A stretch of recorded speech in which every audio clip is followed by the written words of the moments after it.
1 de la noche. Muy buenas noches con todos, estimados amigos. Como ya saben, mi nombre es Jesús Otaola, soy economista de profesión, responsable del área de comercio exterior de la Dirección Regional de Comercio Exterior y Turismo. El día de hoy, por encargo de nuestro gobernador regional, el ingeniero Ricardo Chavarría Oria, y a través de la Dirección Regional de Comercio Exterior y Turismo, mantenemos un convenio con la Cámara Peruana de Comercio Exterior para llevar a cabo capacitaciones virtuales a favor de los jóvenes empresarios, asociaciones, emprendedores, ¿no?, interesados en aprender acerca del comercio exterior. Asimismo, quiero agradecer el día de hoy a la Universidad Nacional José Faustino Sánchez Carrión, a la Universidad Nacional de Barranca, a la Municipalidad Provincial de Cañete, Barranca, Huarochirí, Ollón, y a los 128 distritos, ¿no?, que siempre se conectan a los webinars que tiene programado la Dirección Regional de Comercio Exterior y Turismo. Por otra parte, por la parte privada, agradecer a la empresa Consorcio del Valle, a la empresa Amauta Business, a la empresa Inca Foods, entre otras empresas que también están presentes en nuestras capacitaciones programadas para el día de hoy. Sin más preámbulo, vamos a dar inicio con el tema de plan de negocios tradicional versus startup, ¿no? Van a poder conocer ustedes cuál es la diferencia, ¿no?, entre un plan de negocio y una startup, ¿no? Y para eso está nuestro especialista, José Gerardo Podesta, y también está con nosotros nuestro director regional de Comercio Exterior y Turismo, el magíster José Antonio Espinosa Huerta. En tal sentido, le cedo la palabra. Muy buenas noches, señor director. Muy buenas noches, Jesús. ¿Me escuchas? Sí, sí, le escuchamos correctamente. Muy bien, a estas horas de la noche, siendo las 9:33 de la noche, quiero agradecer especialmente a la Cámara de Comercio, al docente José Gerardo Podesta Mucha, ¿no? Y a todos los que el día de hoy se han dado cita a través de esta plataforma virtual para que puedan oír un tema muy relevante en nuestros tiempos, como es pues el plan de negocio tradicional versus el startup. En ese sentido, quiero agradecer enfáticamente el respaldo que siempre nos viene brindando la Cámara de Comercio. Asimismo, mi agradecimiento a las instituciones públicas, la academia, en este caso las universidades, y las empresas privadas que siempre están coordinando con nosotros. Es voluntad de nuestro gobernador regional que el área de comercio exterior de la DIRCETUR Lima brinde estas capacitaciones, pues, en aras de apoyar a nuestros interesados en el comercio internacional. Para nosotros es todo un placer ofrecerle herramientas, ofrecerle capacitaciones que les van a permitir impulsar sus ideas de negocio o negocios que ya tienen encaminado en materia de comercio exterior. Muchísimas gracias y doy por iniciada esta reunión. Muchas gracias, señor director. Bueno, ya sin más preámbulo, vamos a cederle el pase a nuestro especialista, José Gerardo Podesta. Él es director, conferencista y docente de Administración y Negocios Internacionales. Adelante, Gerardo. Muy buenas noches. Muy buenas noches con todos. Bienvenidos al webinar programado para el día de hoy. En primer lugar, agradecer nuevamente tanto a CAMEX como a DIRCETUR Lima por la oportunidad de poder trabajar con ustedes el día de hoy en base a este tema, el desarrollo de plan de negocios tradicional versus startup. De igual forma, el hecho de que se le brinde continuidad a la prestación de este tipo de servicios de consultoría, capacitación de manera intensiva, tanto a estudiantes que se encuentren en este caso a nivel universitario, a nivel técnico, a nivel de academia, emprendedores, empresas ya formadas, micro pequeños empresarios, aprovechando la situación bajo la cual nos encontramos, de una forma u otra, tenemos que siempre estar enfocados en buscar siempre una mejora constante en el desarrollo de nuestras actividades, tanto académicas como orientadas al aspecto de comercio. Si bien es cierto, también recordemos que nos encontramos ya en base a tercera fase del nivel de reactivación económica. Este debe ser un impulso para la mayoría de nosotros en el hecho de que debemos reformular, reinventar inclusive muchas de nuestras estrategias, las cuales ya figuraban en nuestro plan de negocios tradicional inicial, o las cuales estaban en mente de algunos empresarios poder adaptarse en determinado momento. lamentablemente, de acuerdo a la situación que vivimos, muchas de esas mejoras que se planeaban realizar a largo plazo con algún estudio de por medio, quizás adquiriendo un poco más de experiencia en ello, se han tenido que acelerar. Sin embargo, viendo el aspecto positivo de ello, es una excelente oportunidad para innovar en este preciso momento. No todo pueden ser amenazas, dentro de ello también hemos identificado algunas oportunidades que podemos aprovechar bajo esta situación. Muy bien, vamos a iniciar entonces con el webinar sobre plan de negocios tradicional versus startup. ¿Por qué hemos elegido este tema dentro de CAMEX, dentro de la Cámara de Comercio Exterior, como propuesta para DIRSATUR? Justamente porque en la actualidad existe una gran disyuntiva en dos enfoques completamente distintos al momento de emprender un negocio. Si bien es cierto, por un lado, tenemos la posibilidad de trabajar con un plan de negocios tradicional, el cual viene a ser un plan de negocios amparado inclusive para la sustentación de un plan de negocio para obtener el grado académico de bachiller en una universidad o en un instituto. El desarrollo de un plan de negocios tradicional lleva de por medio, ¿ok? Lleva de por medio construcción de cada uno de los pasos y procedimientos para la constitución de una empresa, para la ejecución de actividades de una empresa, para el inicio de la operatividad comercial de una empresa, enfocado a un contexto académico. Es decir, el plan de negocios tradicional es una excelente herramienta, sí. Es una excelente herramienta para emprender un negocio. ¿El plan de negocios nos brinda certidumbre? Sí, en el de que nos ayuda previamente a lanzarnos a la piscina a realizar un estudio previo, a evaluar el impacto que podría tener el desarrollo llevado a la vida real de esta propuesta comercial. Sin embargo, para desarrollar un plan de negocios tradicional, como les mencionaba hace un instante, se requiere de conocimientos académicos. ¿Ok? Se requiere de conocimientos académicos, los cuales se adquieren a lo largo del desarrollo de una carrera profesional universitaria o una carrera profesional técnica. Por eso es que en la actualidad, cuando un estudiante termina de sus estudios de 3 años en el instituto, termina los 3 años, sale como egresado, pero para tentar al título profesional tiene que presentar un plan de negocios. Por otro lado, en la universidad, terminas tus 5 años de estudio, terminas como egresado. Para sacar el grado de bachiller, un plan de negocios.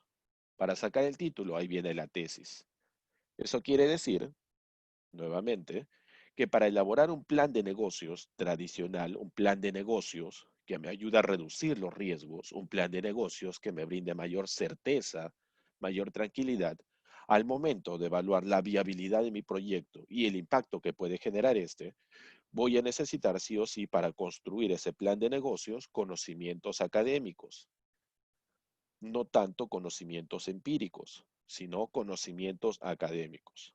Y este es el punto bajo el cual muchas veces es complicado para una persona que no tiene conocimientos académicos, pero que tiene conocimientos empíricos que ha adquirido por experiencia, porque ha sido una persona que siempre ha estado involucrada en el mundo de los negocios.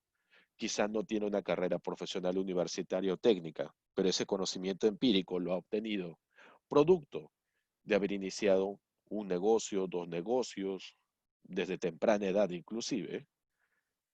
Esta persona estaría en la capacidad de seguir emprendiendo. Sin embargo, el plan de negocios no sería la mejor opción, dado que involucra ciertos conocimientos académicos como requisito previo para la elaboración del plan.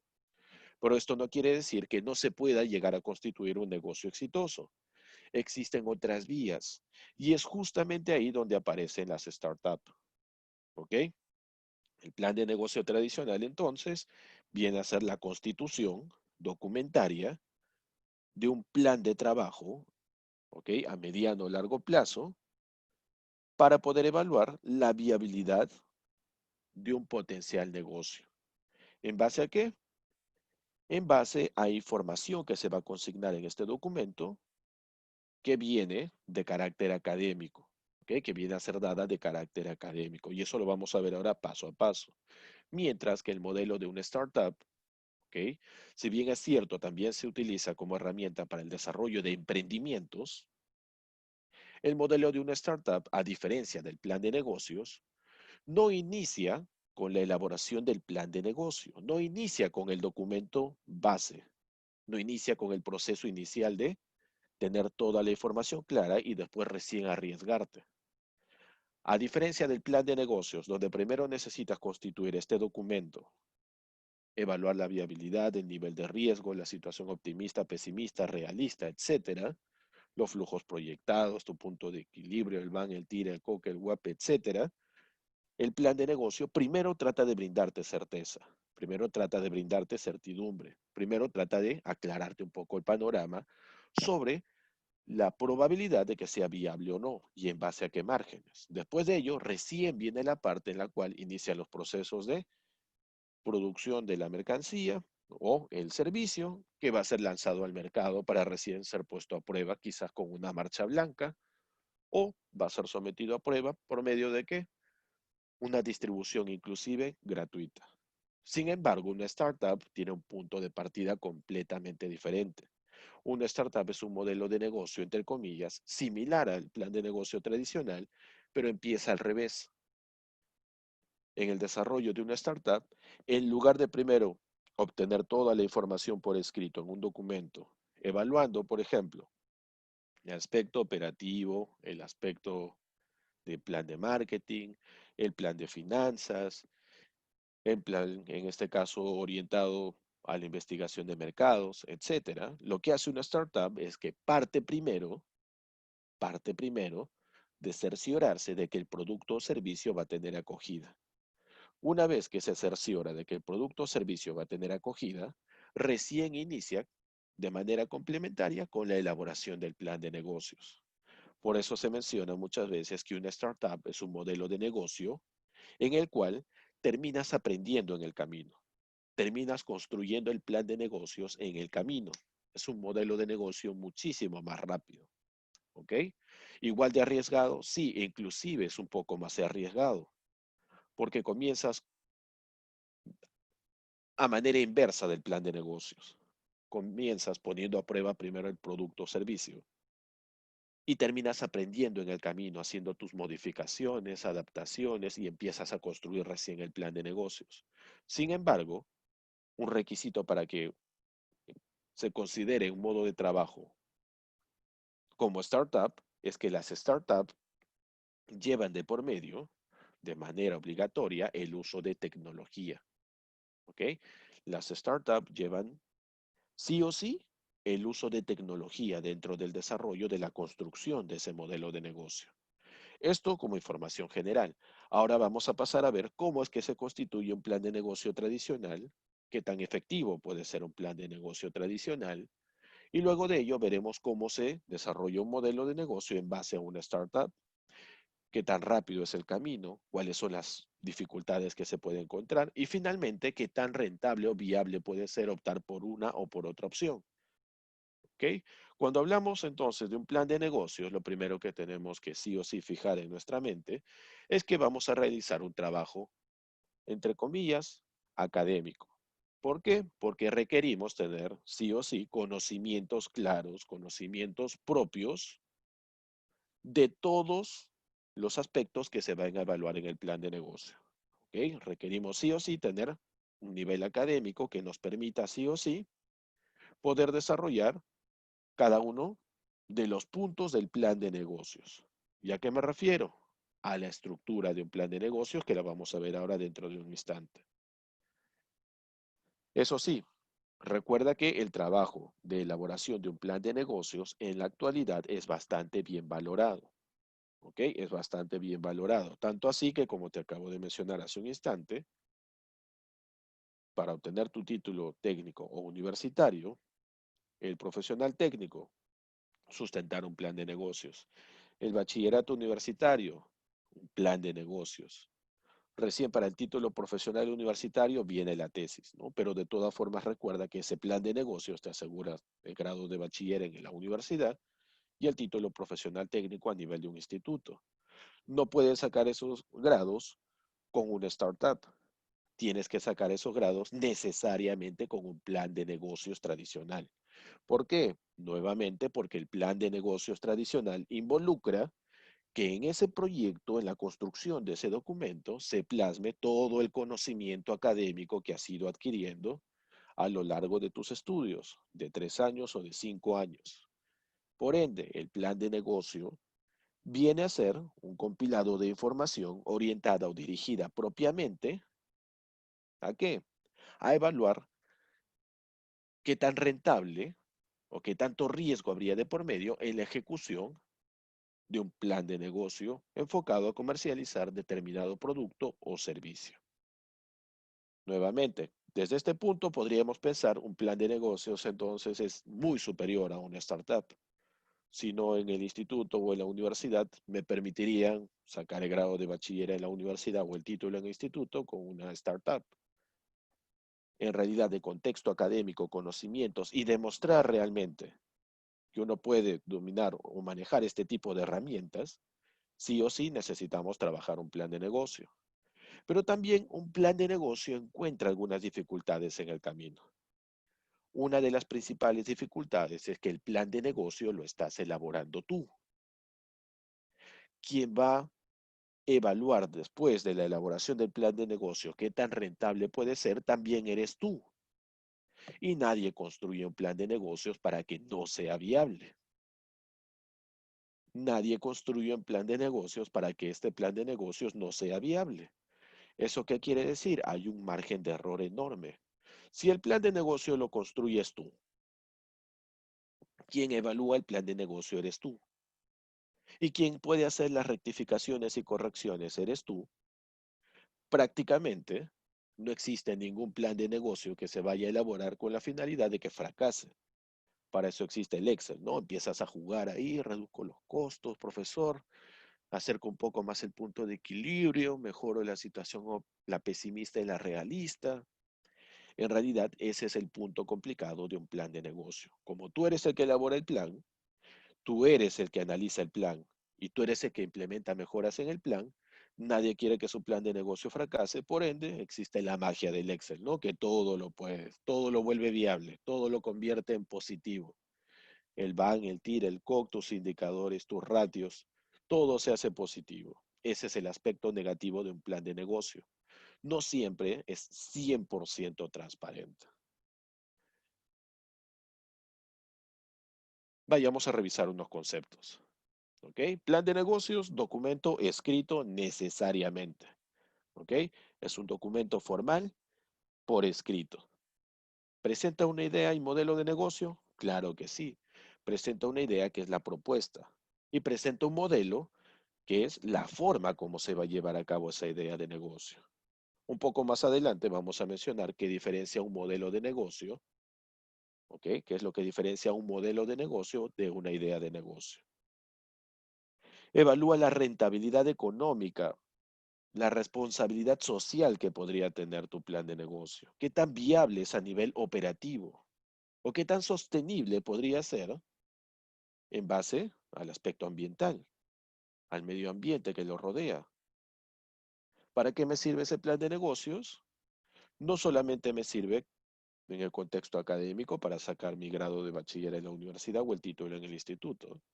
También me puede servir ese plan de negocios, una vez elaborado, para atraer inversionistas que quieran invertir conmigo en este plan, que quieran arriesgarse conmigo bajo estos índices y márgenes de riesgo, pero también bajo este beneficio de rentabilidad o utilidad que podríamos percibir en este mediano o largo plazo.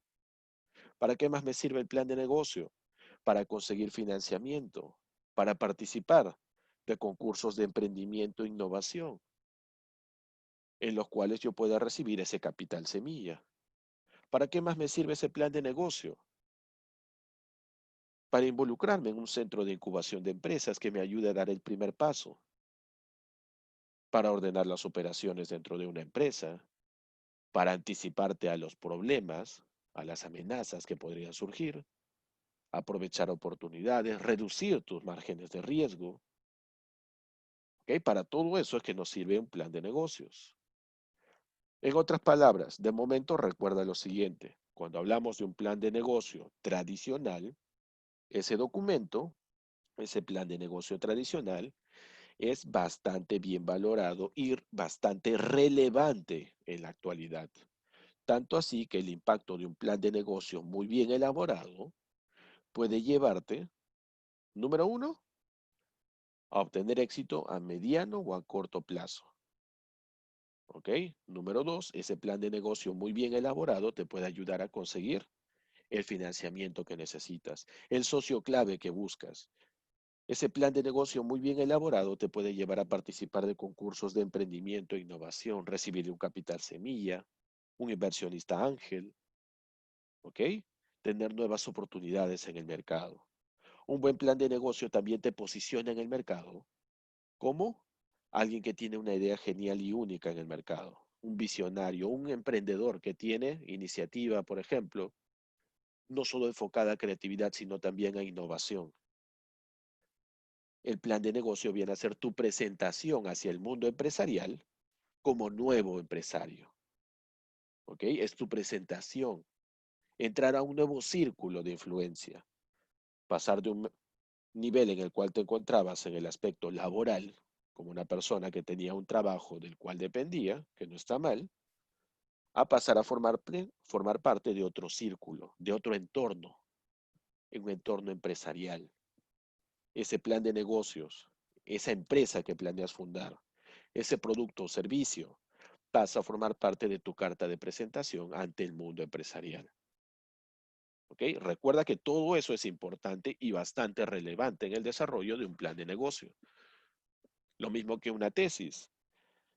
Tu tesis viene a ser tu carta de presentación en el mercado profesional. Profesor, pero existe la posibilidad de graduarse con un curso de grado. Existía la posibilidad de graduarse con el curso. Sin embargo, no es lo mismo. Se valora de manera distinta. El resultado es el mismo, pero la apreciación muchas veces es diferente.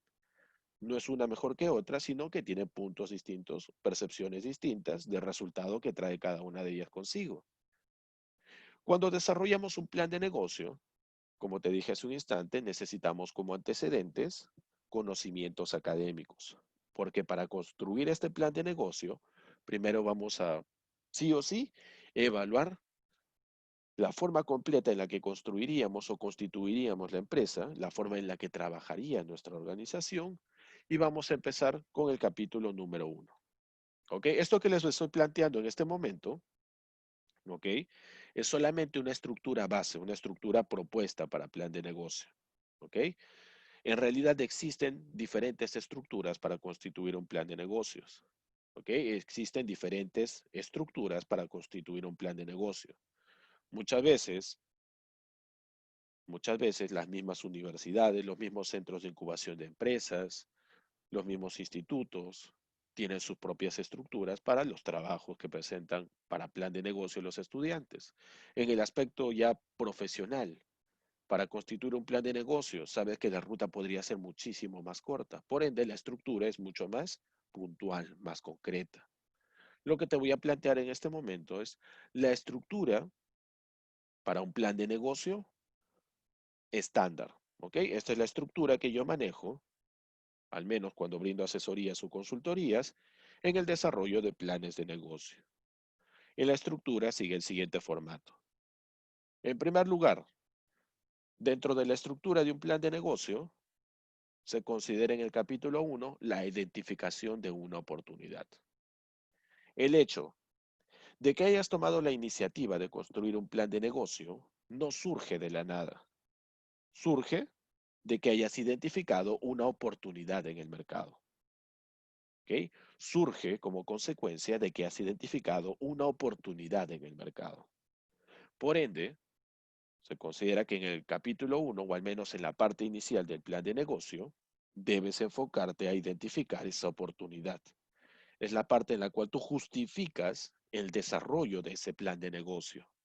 La parte en la cual manifiestas el porqué y los argumentos que te llevan a definir realmente por qué construir ese plan de negocios y enfocado a ese rubro.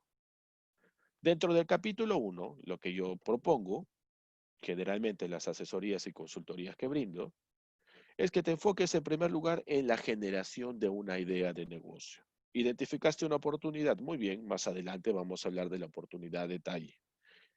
En el 1.1, lo ideal es que primero elabores la generación de tu idea de negocio. ¿Cómo desarrollo la generación de una idea de negocio? En primer lugar, por medio de la descripción del problema o necesidad a resolver. ¿Ok? ¿Quieres constituir un plan de negocios? Sí. Lo primero que debes tener en mente, ¿has identificado alguna oportunidad en el mercado? Me parece que sí, profesor. Creo que tengo una idea más o menos orientada a una oportunidad que podría ser viable en este momento, que podría ser bastante bien aprovechada por un emprendedor o por una empresa que ya existe en el mercado. Muy bien, evaluemos esa identificación de oportunidad. ¿Cómo? Primero, vamos a ver la generación de esa idea de negocio. ¿Cómo es que se va a generar tu idea de negocio? ¿En base a qué? Cuéntame, ¿cuál es la descripción del problema o necesidad a resolver que has encontrado en el mercado? Y esto tienes que plantearlo de dos formas. ¿Ok? De dos formas, utilizando fuentes primarias y fuentes secundarias. ¿Cuáles son las fuentes primarias? Las que tú vas a tener que conseguir de manera directa, las que están orientadas netamente a tu investigación. ¿Y cuáles son las fuentes secundarias? Fuentes de información confiable que yo pueda consultar y que me confirmen que realmente en el mercado existe esa oportunidad. Ejemplo, descripción de problema o necesidad a resolver. Fuente secundaria, profesor, he encontrado la siguiente información. Fuente, mi fuente confiable es tal, tal, tal, tal. Información que yo encontré, según un estudio de tal universidad, según el reporte del centro de investigación de tal lugar, según el Ministerio de Salud, según información base del fondo, en este caso, de Fondo Monetario Internacional, etcétera, etcétera. ¿Qué es lo que has encontrado?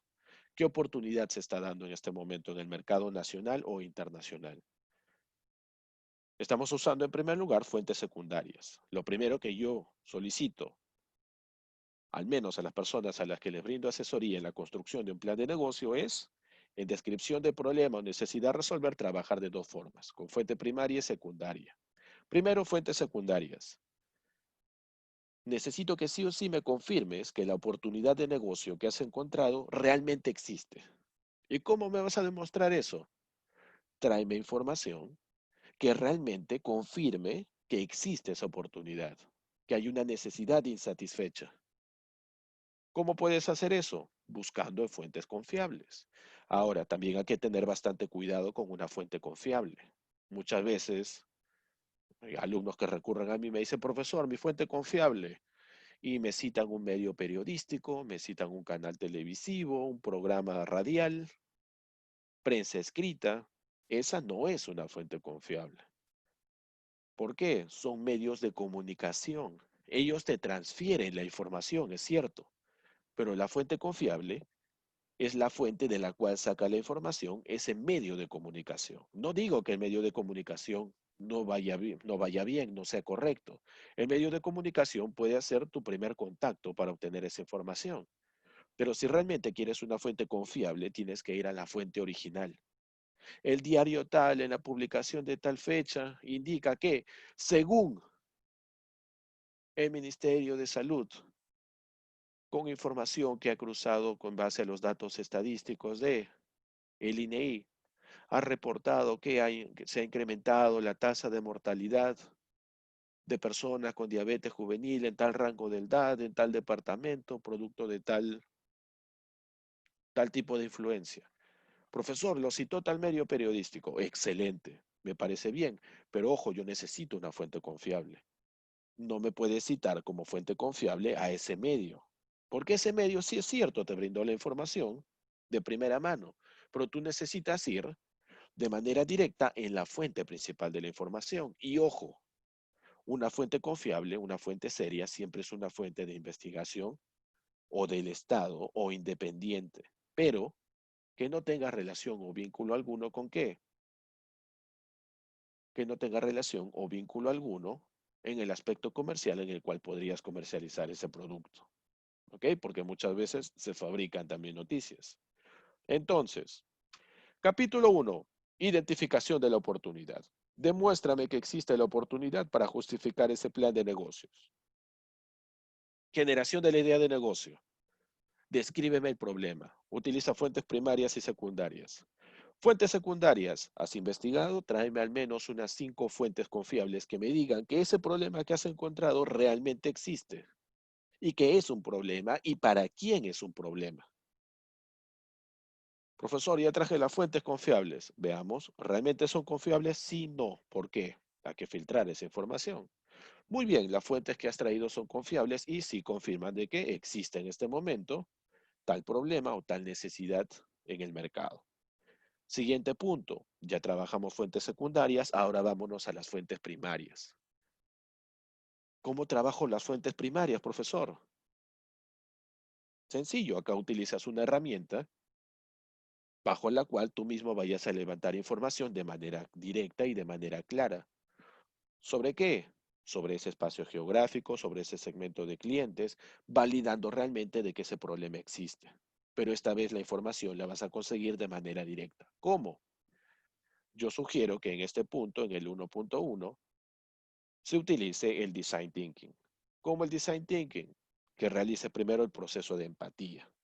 En el problema que identificaste, en las fuentes confiables que revisaste, en las fuentes secundarias, tú sabías que ese es un problema para cierto segmento de clientes en tal ubicación geográfica, por tal motivo. ¿Qué tenías que hacer ahora para confirmarme realmente ese problema usando fuentes primarias? Tenías que acercarte a ese grupo social, a ese grupo humano, a ese segmento de clientes. Tenías que aplicar el proceso de empatía.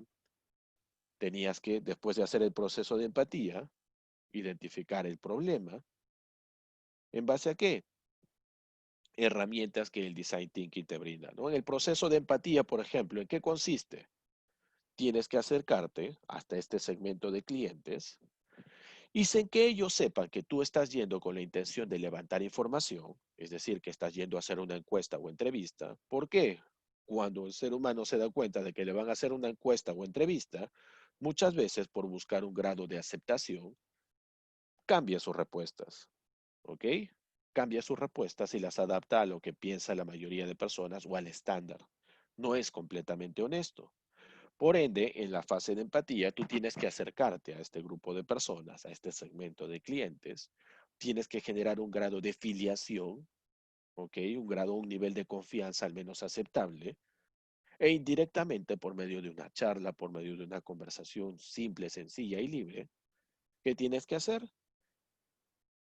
Verificar realmente si ese es un problema o no para este segmento de clientes. Si la información que encontraste en tus fuentes secundarias ¿es real o no es real? ¿Cómo validas eso?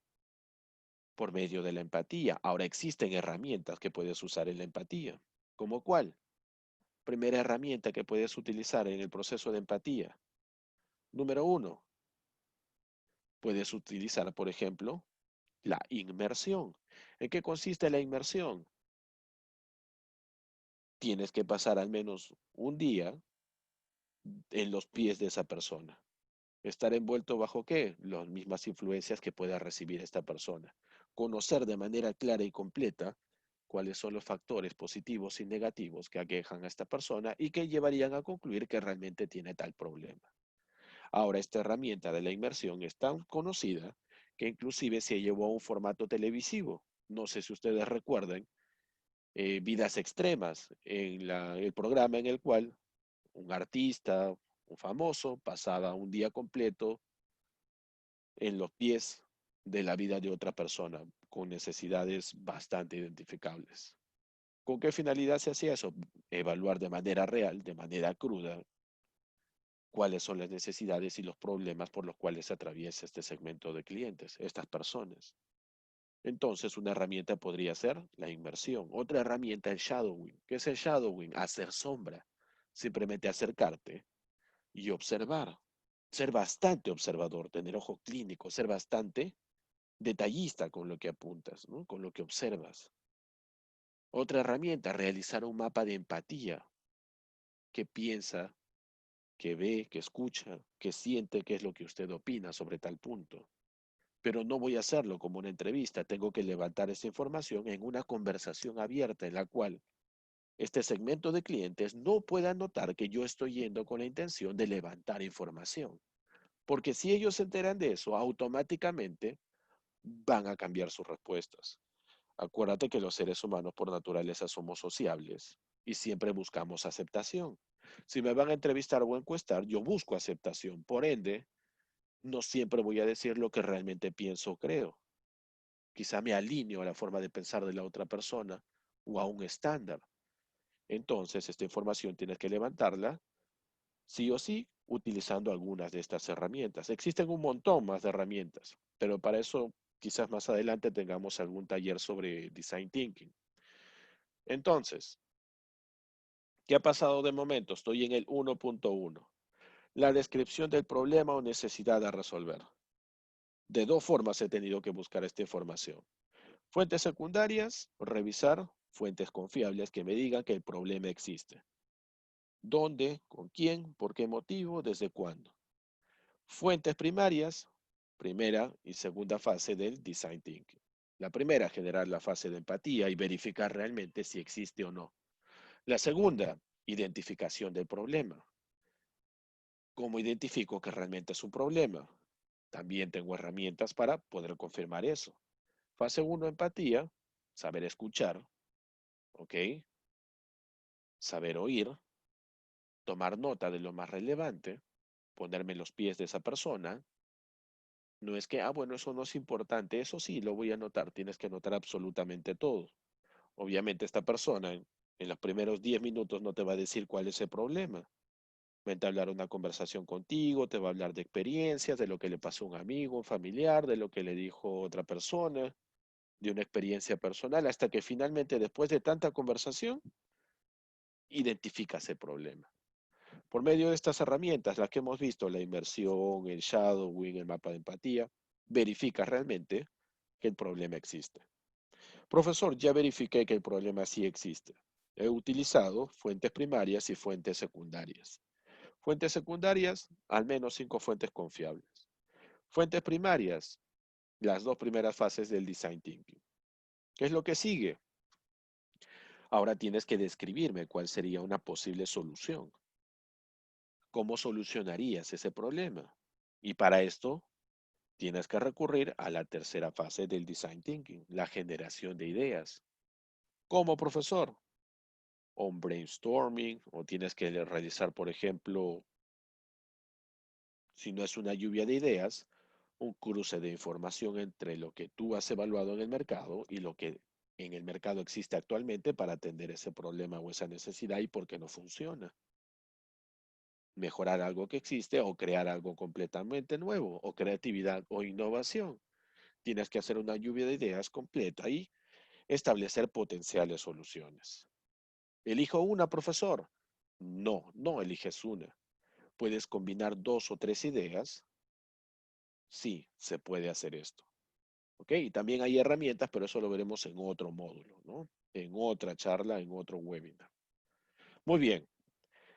1.1, generar la idea de negocio. ¿Qué consistía? 1.1, describir el problema. ¿De qué forma? Fuentes secundarias, fuentes primarias. Fuentes secundarias, información confiable de fuentes confiables. Fuente primaria, la primera y la segunda fase del Design Thinking. ¿Ok? ¿Cuáles son? El proceso de empatía y la identificación de problemas. Herramientas existen un montón, las vamos a ver a detalle en una próxima oportunidad, si es que nos toca ver el Design Thinking. 1.2, descripción de la solución inicial. ¿Cómo describo la solución inicial? Una lluvia de ideas. O evalúo la competencia y veo por qué la competencia que existe en el mercado no resuelve realmente ese problema. Y en base a eso puedo generar una solución. O una mejora de algo que existe, o la creación de algo completamente nuevo. O creatividad o innovación. Siguiente fase, descripción del producto mínimo viable. Muy bien, identifica el problema por medio de la fase de empatía. Ya he generado lluvia de ideas, potenciales soluciones. ¿Qué es lo que sigue? Tengo que describir un producto mínimo viable.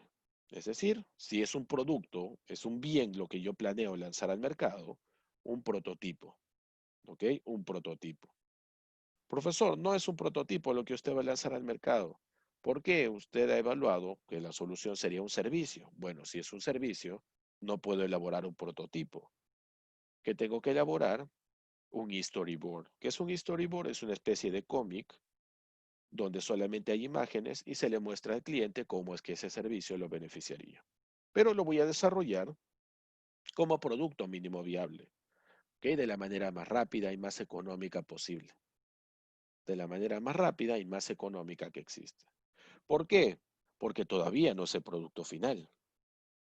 Luego voy a pasar al 1.2, que es la evolución de la idea de negocio. ¿Qué quiere decir? Yo ya desarrollé en este caso el producto mínimo viable. ¿Qué es lo que sigue? Ese producto mínimo viable tengo que ponerlo a prueba. ¿Con quién? Con las mismas personas con las cuales hice el proceso de empatía, con las mismas personas con las cuales confirmé que tenían ese problema. Por ende, el paso 1.2.1 es interactuar con ese segmento de clientes. Y ahora sí viene la fase de entrevistas. ¿Ok? Ahora sí es una entrevista. ¿Por qué? Tengo que interactuar con ese segmento de clientes, mostrándoles el prototipo o el storyboard, si se tratara de un servicio, para ver si realmente consideran que este prototipo del bien o este storyboard del potencial servicio que voy a lanzar al mercado realmente atiende o no atiende el problema que ellos tienen. ¿Ok? Tengo que realizar el proceso de interacción. Les muestro el prototipo, les muestro el storyboard y utilizo herramientas como por ejemplo la malla receptora, que estuvo bien, que estuvo mal, qué dudas quedaron, qué sugerencias tiene. O utilizo el Scamper, que sustituiría, cambiaría, agregaría, mejoraría, etcétera, etcétera. Tomando en cuenta ese feedback que voy a recibir, voy a realizar modificaciones a mi producto mínimo viable. Realizaré las modificaciones necesarias a mi producto mínimo viable. ¿Por qué? Era un producto mínimo viable, el cual ha pasado ahora por un proceso de interacción con el segmento de clientes, ha recibido un feedback para implementar algunas mejoras. Entonces, ahora ya tengo las modificaciones realizadas al producto mínimo viable. Es decir, hasta acá ya tengo el bien o tengo el servicio idóneo para atender a este segmento de clientes. ¿Ok? Hasta este momento ya tengo el producto, el bien o servicio para atender a este segmento de clientes. Conclusiones, lecciones aprendidas. El cliente realmente se enfocaba en esto, no en esto, el cliente buscaba esto, el cliente valoraba realmente este punto por encima de esto que yo imaginé que era lo que priorizaba y la idea de negocio validada. Con eso terminas el capítulo número 1. Si te das cuenta, como te mencioné hace un instante, en la estructura del plan de negocios involucra conocimientos académicos. ¿Ok? Conocimientos académicos. Hasta acá lo único que has hecho ha sido identificar la oportunidad y al menos hasta este momento ya tienes el producto mínimo viable con las modificaciones que has podido obtener directamente con el segmento de cliente. Una vez que ya tienes las modificaciones realizadas a producto mínimo viable, a partir de aquí en adelante ya no modificas el bien o el servicio. ¿Ok? Ya no cambia ese producto. No va a cambiar. En el capítulo 2, ¿qué es lo que debes hacer ahora? Debes generar el modelo de negocio. Y esto lo hemos visto en un webinar anterior. El modelo de negocio original, en primer lugar, debo describir el lienzo de modelo de negocio. ¿Qué es esto de lienzo de modelo de negocio? Tienes que construir el modelo Canvas. ¿Ok? El modelo Canvas. Sin embargo, acá hay una diferencia y acuérdate que esto también lo hemos visto. Cuando estás en el proceso de construir un plan de negocio desde cero, no siempre empiezas con el Canvas, empiezas con el Lean Canvas, ¿no? Que es un Canvas para emprendimiento. Sin embargo, si ya tienes una empresa puesta en marcha que tiene su propio plan de negocios y quieres mejorar alguna actividad dentro de esa empresa que ya existe en el mercado y que funciona, ya no tienes un Lean Canvas, ya tienes un modelo Canvas, ¿ok? Ya tienes un modelo Canvas.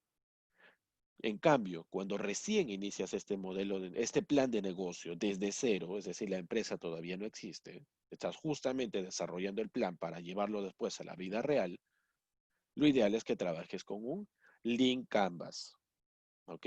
Sin embargo, si la empresa ya existe, es porque la empresa ya tiene socios estratégicos, la empresa ya tiene actividades clave, recursos clave, la empresa ya tiene valor agregado, tiene canales, tiene relación con el cliente, segmento de clientes, flujo de ingresos, costos. Lo único que tienes que hacer es trabajar con el Canvas que ya tiene la empresa para realizar tus mejoras. Pero, como te dije hace un instante, si es el plan de negocio inicial, porque recién vas a crear la empresa, obviamente todavía no te puedo pedir que me construyas un Canvas porque aún no tienes actividades clave de tu empresa, todavía no tienes recursos clave, todavía no tienes la relación con el cliente porque ni siquiera hay un cliente, todavía no tienes socios estratégicos, recién acabas de construir el prototipo, acabas de construir el producto mínimo viable para el bien o para el servicio. ¿Cómo podría pedirte eso? Es difícil que a estas alturas tengas un Canvas. Entonces, si empiezas desde cero, la empresa no existe, lo ideal es que trabajes con un Lean Canvas, ¿ok? No con un Canvas. Sin embargo, si la empresa ya existe en el mercado y lo que quieres hacer es buscar mejoras, igual pasas por el capítulo número 1, evalúas por qué el producto que tienes en la actualidad o el servicio que tienes en la actualidad no genera el impacto que esperas, realmente busca atender o no una oportunidad que habías pensado que existía en el mercado y quieres, en este caso, cerciorarte de si sigue existiendo o ya no esa oportunidad o porque están bajando tus ventas. En el capítulo 2 tendrás que trabajar con un Canvas. ¿Por qué? Porque tu empresa ya existe y ya cuenta con todo. En cambio, en un Lean Canvas todavía no tienes nada de ello. ¿Ok? En el punto 2.1.1 es la descripción del lienzo de modelo de negocio. Si eres emprendedor y la empresa todavía no existe, solo el plan, Lean Canvas. Si la empresa ya existe, ya tiene actividad comercial y ya tiene un plan de negocio definido que vas a mejorar, un modelo Canvas. Luego viene la fase de describir el prototipo de negocio, pero el Concierge MVP. ¿A qué se refiere esto? La experiencia de ventas. ¿Cómo que la experiencia de ventas, profesor? Acá debes describir de manera clara cuál es el proceso bajo el cual vas a comercializar el bien o el servicio, la experiencia de ventas por la cual va a atravesar un cliente. Obviamente, después va a haber una evolución del modelo de negocio. Así como tenías la generación de la idea de negocio y luego evolucionaba esa idea de negocio, cuando tienes el modelo de negocio original, ¿ok? Ahora tiene que haber también una evolución de ese modelo de negocio. Si evoluciona la idea, ¿por qué no va a evolucionar el modelo? Acá yo tenía la idea e hice evolucionar esa idea de negocio. ¿Por medio de qué? Interacción. Ya tengo el modelo, tengo el Canvas o el Lean Canvas y tengo la experiencia con el cliente, ¿no? ¿Por qué no puede evolucionar ese modelo de negocio? Lo tienes que hacer evolucionar. ¿Cómo? 2.2.1. Así como acá había una interacción con el segmento de clientes para cerciorarte de que este producto mínimo viable era el que realmente le resolvía el problema o no y podías modificarlo, sucede exactamente lo mismo. Hay una interacción con el segmento de clientes. ¿Para qué? Para ver si realmente este Canvas o este Lean Canvas va de la mano con lo que él busca que la empresa le pueda brindar. ¿Cómo hago la interacción con el segmento de clientes? Para esto, primero tenemos que recordar que el Canvas tiene las siguientes partes. Número 1, la descripción del segmento de clientes. ¿Ok? Si es cliente persona natural, si es cliente persona jurídica. Si es persona jurídica, es una empresa nacional, internacional, mi cliente. Es una empresa domiciliada en algún espacio geográfico, de algún rubro en particular, con un nivel de facturación definido. La empresa es de un tamaño, micro, pequeña, mediana. Tengo que definir ese segmento de clientes. Si mi segmento de clientes es una persona natural, cliente final, también tengo que segmentar a ese cliente. ¿Cómo, profesor? Al momento que identificaste en el capítulo 1 el problema, también habías identificado para quién era ese problema, ¿no? ¿Ese problema existe? Sí. ¿Para quién? Para tal persona. Cuando hiciste el proceso de empatía identificación del problema del design thinking, te fuiste justamente a ese segmento de cliente para validar que tenga ese problema. En otras palabras, ya tenías el segmento de cliente.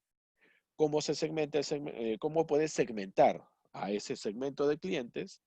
Por edad, por sexo, por ubicación geográfica, por estado civil, por nivel socioeconómico, por estilo de vida, etcétera, etcétera. El Canvas tiene entonces el segmento de clientes. Número 2, el Canvas también tiene información de los canales de distribución. ¿Tú vas a hacer venta directa al cliente o venta indirecta? Directa, profesor. Mi empresa, el cliente, nada más. Directa física, viene a mi local y compra. Directa virtual, compra por mi página web o mi aplicativo móvil. O puede ser un canal indirecto, ¿no? Indirecto físico, ¿por qué? Yo vendo mis productos en tal local comercial, en tal supermercado. O indirecta virtual, yo vendo mis productos en tal plataforma de ventas. Hasta acá ya hemos visto el segmento de clientes y los canales. Relación con el cliente, ¿cómo te comunicas con el cliente? Por redes sociales, por medio de ferias, auspicios, eventos, un chatbot en tu página web. ¿Mm? ¿Cuál es el valor agregado que entrega tu empresa por medio de tus actividades hacia el cliente? ¿Cuál consideras que va a ser ese sellito, ese valor agregado que va a generar valor en tu empresa hacia el cliente? También ya deberías tenerlo claro, ¿no? Si es que la empresa ya existe, claro, ¿no? Si la empresa ya existe, si el plan de negocio ya fue ejecutado. ¿Qué más, profesor? Tus recursos clave. Toda empresa tiene 3 recursos, hasta 4: recursos humanos, recursos financieros, recursos tecnológicos, recursos activos. Si la empresa ya existe, ya tienes los recursos clave. Dime, ¿son realmente clave esos recursos? Sí, no, ¿por qué? Actividades clave, tu empresa ya existe. ¿Cuáles son las actividades clave? Realizamos logística inversa, profesor, o sea, devoluciones. Realizamos 3 canales de control de calidad. La actividad clave, tenemos el plan de trabajo completo, alineado con ¿qué? Un plan anti-COVID.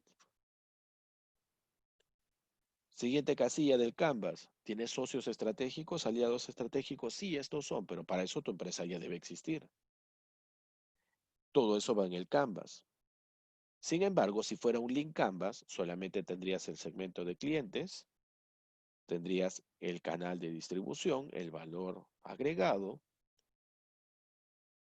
y tendrías, adicional a esto, que cambiar ¿qué cosa? Tus socios estratégicos por identificación de problemas, tus actividades clave por potenciales soluciones, tus recursos clave que todavía no tienes por métricas o indicadores, y la relación con el cliente por alguna ventaja directa que tenga sobre la competencia. ¿Por qué? Porque todavía el negocio no existe. Es un plan de negocio para emprender. ¿Ok? Esa es la diferencia entre el Canvas y el Lean Canvas. Por ende, si yo ya tengo el Canvas o el Canvas, la empresa ya existe, ya tiene un plan de negocio y ya está en actividad. El Lean Canvas, el plan de negocio me va a servir para empezar desde cero. Yo puedo, en el 2.2, evolucionar ese modelo de negocio. ¿Cómo? Por medio de la interacción con el segmento del cliente. Puedo hacer evolucionar ese Canvas. ¿Cómo?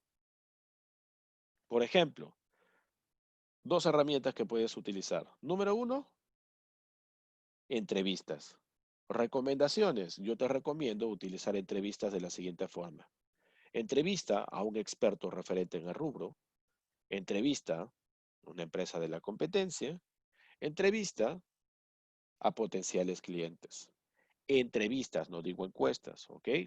Realiza entrevistas a personas expertas referentes en el rubro.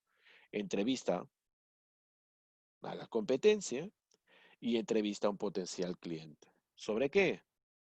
Sobre tu modelo de negocios, tu Canvas o tu Lean Canvas. Después de las entrevistas, te recomiendo que realices encuestas. Pero ojo, las encuestas deben estar orientadas netamente al segmento de clientes al que te diriges, ¿ok? Para reducir el margen de error.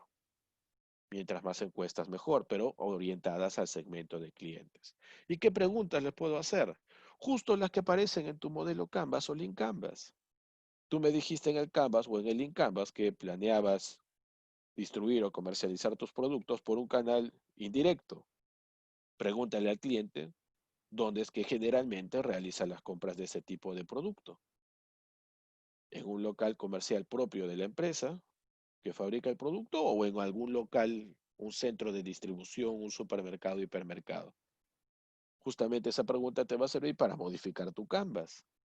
¿Cómo le gusta al cliente recibir información sobre los productos? ¿Cómo le gusta enterarse sobre la descripción de los beneficios que puede adquirir con esa mercancía?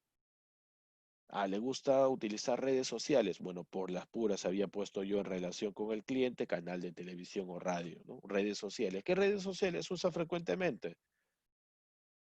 Si es el segmento de clientes de 18 a 25 años, imposible que pueda usar Twitter, ¿no? Utiliza más Facebook, Instagram, pero todo eso te lo tiene que decir el cliente. Para eso es que necesitas las encuestas. Para eso es que necesitas también las entrevistas. En base a esa información, vas a hacer ¿qué cosa? Dos puntos importantes. Modificar el Concierge MVP, es decir, vas a modificar la forma en la que realizabas tus ventas y vas a modificar también el modelo de negocio. Modificaré mi canal de distribución, modificaré probablemente mi valor agregado. Me he dado cuenta que el cliente valora más otros aspectos por encima de lo que yo pensaba. Modificaré mi relación con el cliente, me comunicaré con él de otra forma, etcétera, etcétera. ¿Qué quiere decir? En el capítulo 1 yo ya tenía definido el producto, ¿no? Que es el bien o el servicio final, que ya pasó por un proceso de evolución. En el capítulo 2 ya tengo definido ahora el modelo de negocio, ya tengo el canvas definitivo, el cual ha pasado por un proceso de evolución. También he realizado procesos de interacción y eso me ha llevado a modificar el canvas y la forma en la que realizaré las ventas. Hasta acá ya he dado dos grandes pasos, pero sin embargo todavía no termino con el plan de negocios. El capítulo 3, ¿qué es lo que involucra? Ahora te dejas de investigar y empiezas a ejecutar el modelo de negocio. ¿Cómo así? 3.1. Implementación del modelo de negocio. ¿Cómo vas a implementar ese modelo de negocio que ya definiste en el capítulo 2? Modelo de negocio que sirve para comercializar el bien o servicio que ya definiste en el capítulo 1. Primero, implementación del modelo de negocio. ¿Cuáles van a ser las actividades para poner en marcha mi negocio? Todas las actividades para poner en marcha mi negocio. Desde que me registro en RUC, me voy a registros públicos, al notario, abro el número de cuenta a nombre de la empresa, me voy a la SUNARP, etcétera, etcétera. Todas las actividades para poner en marcha tu negocio. Ahora, si el negocio lo estás abriendo solo, te vas a hacer cargo de todo. Si es un grupo, es un equipo, son socios los que van a fundar este negocio, en actividades para poner en marcha el negocio, tienes que, sí o sí, distribuir esas actividades como responsabilidades para cada uno de los integrantes de ese grupo, el cual va a elaborar el plan de negocio y a futuro, cuando se ejecute, serán los fundadores y los socios de esa empresa. ¿Ok? Defines todas las actividades para poner en marcha tu negocio. Desde la primera, que es separar y buscar el nombre, hasta la última, que es aperturar el primer día de ventas, aperturar el primer día de ventas el local. Todas las actividades para poner el negocio. Permisos, licencias, autorizaciones, registros, toda esa información bien listada. ¿De acuerdo a qué?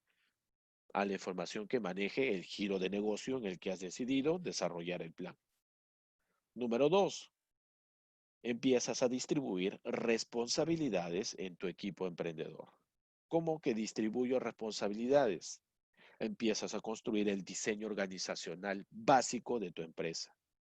Son 5 socios, bueno, empieza con la construcción del diseño organizacional, mal llamado organigrama, de tu empresa. Empieza a construir los perfiles de puesto de cada uno de los integrantes del equipo emprendedor. De acuerdo a la cantidad de niveles jerárquicos que tengas o de puestos disponibles en tu diseño organizacional, cada uno de esos puestos va a necesitar sí o sí un perfil de puesto. Requisitos que sí o sí se van a solicitar para ocupar esa posición. ¿Qué más se va a construir a estas alturas? Un MOF, un manual de organización y funciones. Cada uno de esos 5 socios, con qué funciones debe cumplir, dependiendo del puesto que está ocupando en la empresa. Entonces, son 3 cosas. Distribución de responsabilidades en el equipo emprendedor. Primero, construyes tu diseño organizacional, mal llamado organigrama. Número 2, los perfiles de puesto. Número 3, el manual de organización y funciones que debe cumplir cada uno de ellos. Todavía estamos en implementación del modelo. ¿Qué sigue? La gestión en base a indicadores. Tienes que definir qué indicadores son los que vas a utilizar. ¿Cómo qué indicadores, profesor? ¿Qué es indicador? Los indicadores, felizmente, no es que estén escritos en un libro y tengan que seguirse esa fórmula sí o sí. Los indicadores, ¿ok? Los indicadores vienen a ser los puntos de referencia sobre los cuales vas a trabajar. ¿Cómo así, profesor? A ver, por ejemplo, existe una fórmula básica para todo indicador, ¿ok? Existe una fórmula básica para un indicador. Por ejemplo, a ver, segundo, acá creo que tengo algunos ejemplos. Un momento, ¿verdad? Ya, vamos a verlo mejor de manera rápida, si no se nos va el tiempo. La fórmula básica para desarrollar un indicador es lo obtenido sobre lo esperado por 100, ¿ok? Lo obtenido, lo obtenido sobre lo esperado por 100%. Lo obtenido sobre lo esperado por 100%. ¿Ok? En base a eso, crea tus indicadores. Indicadores de productividad por cada colaborador en la empresa. Lo obtenido, no sé, 50. Lo que esperabas, 100 productos producidos en un día. ¿Cuál es tu indicador?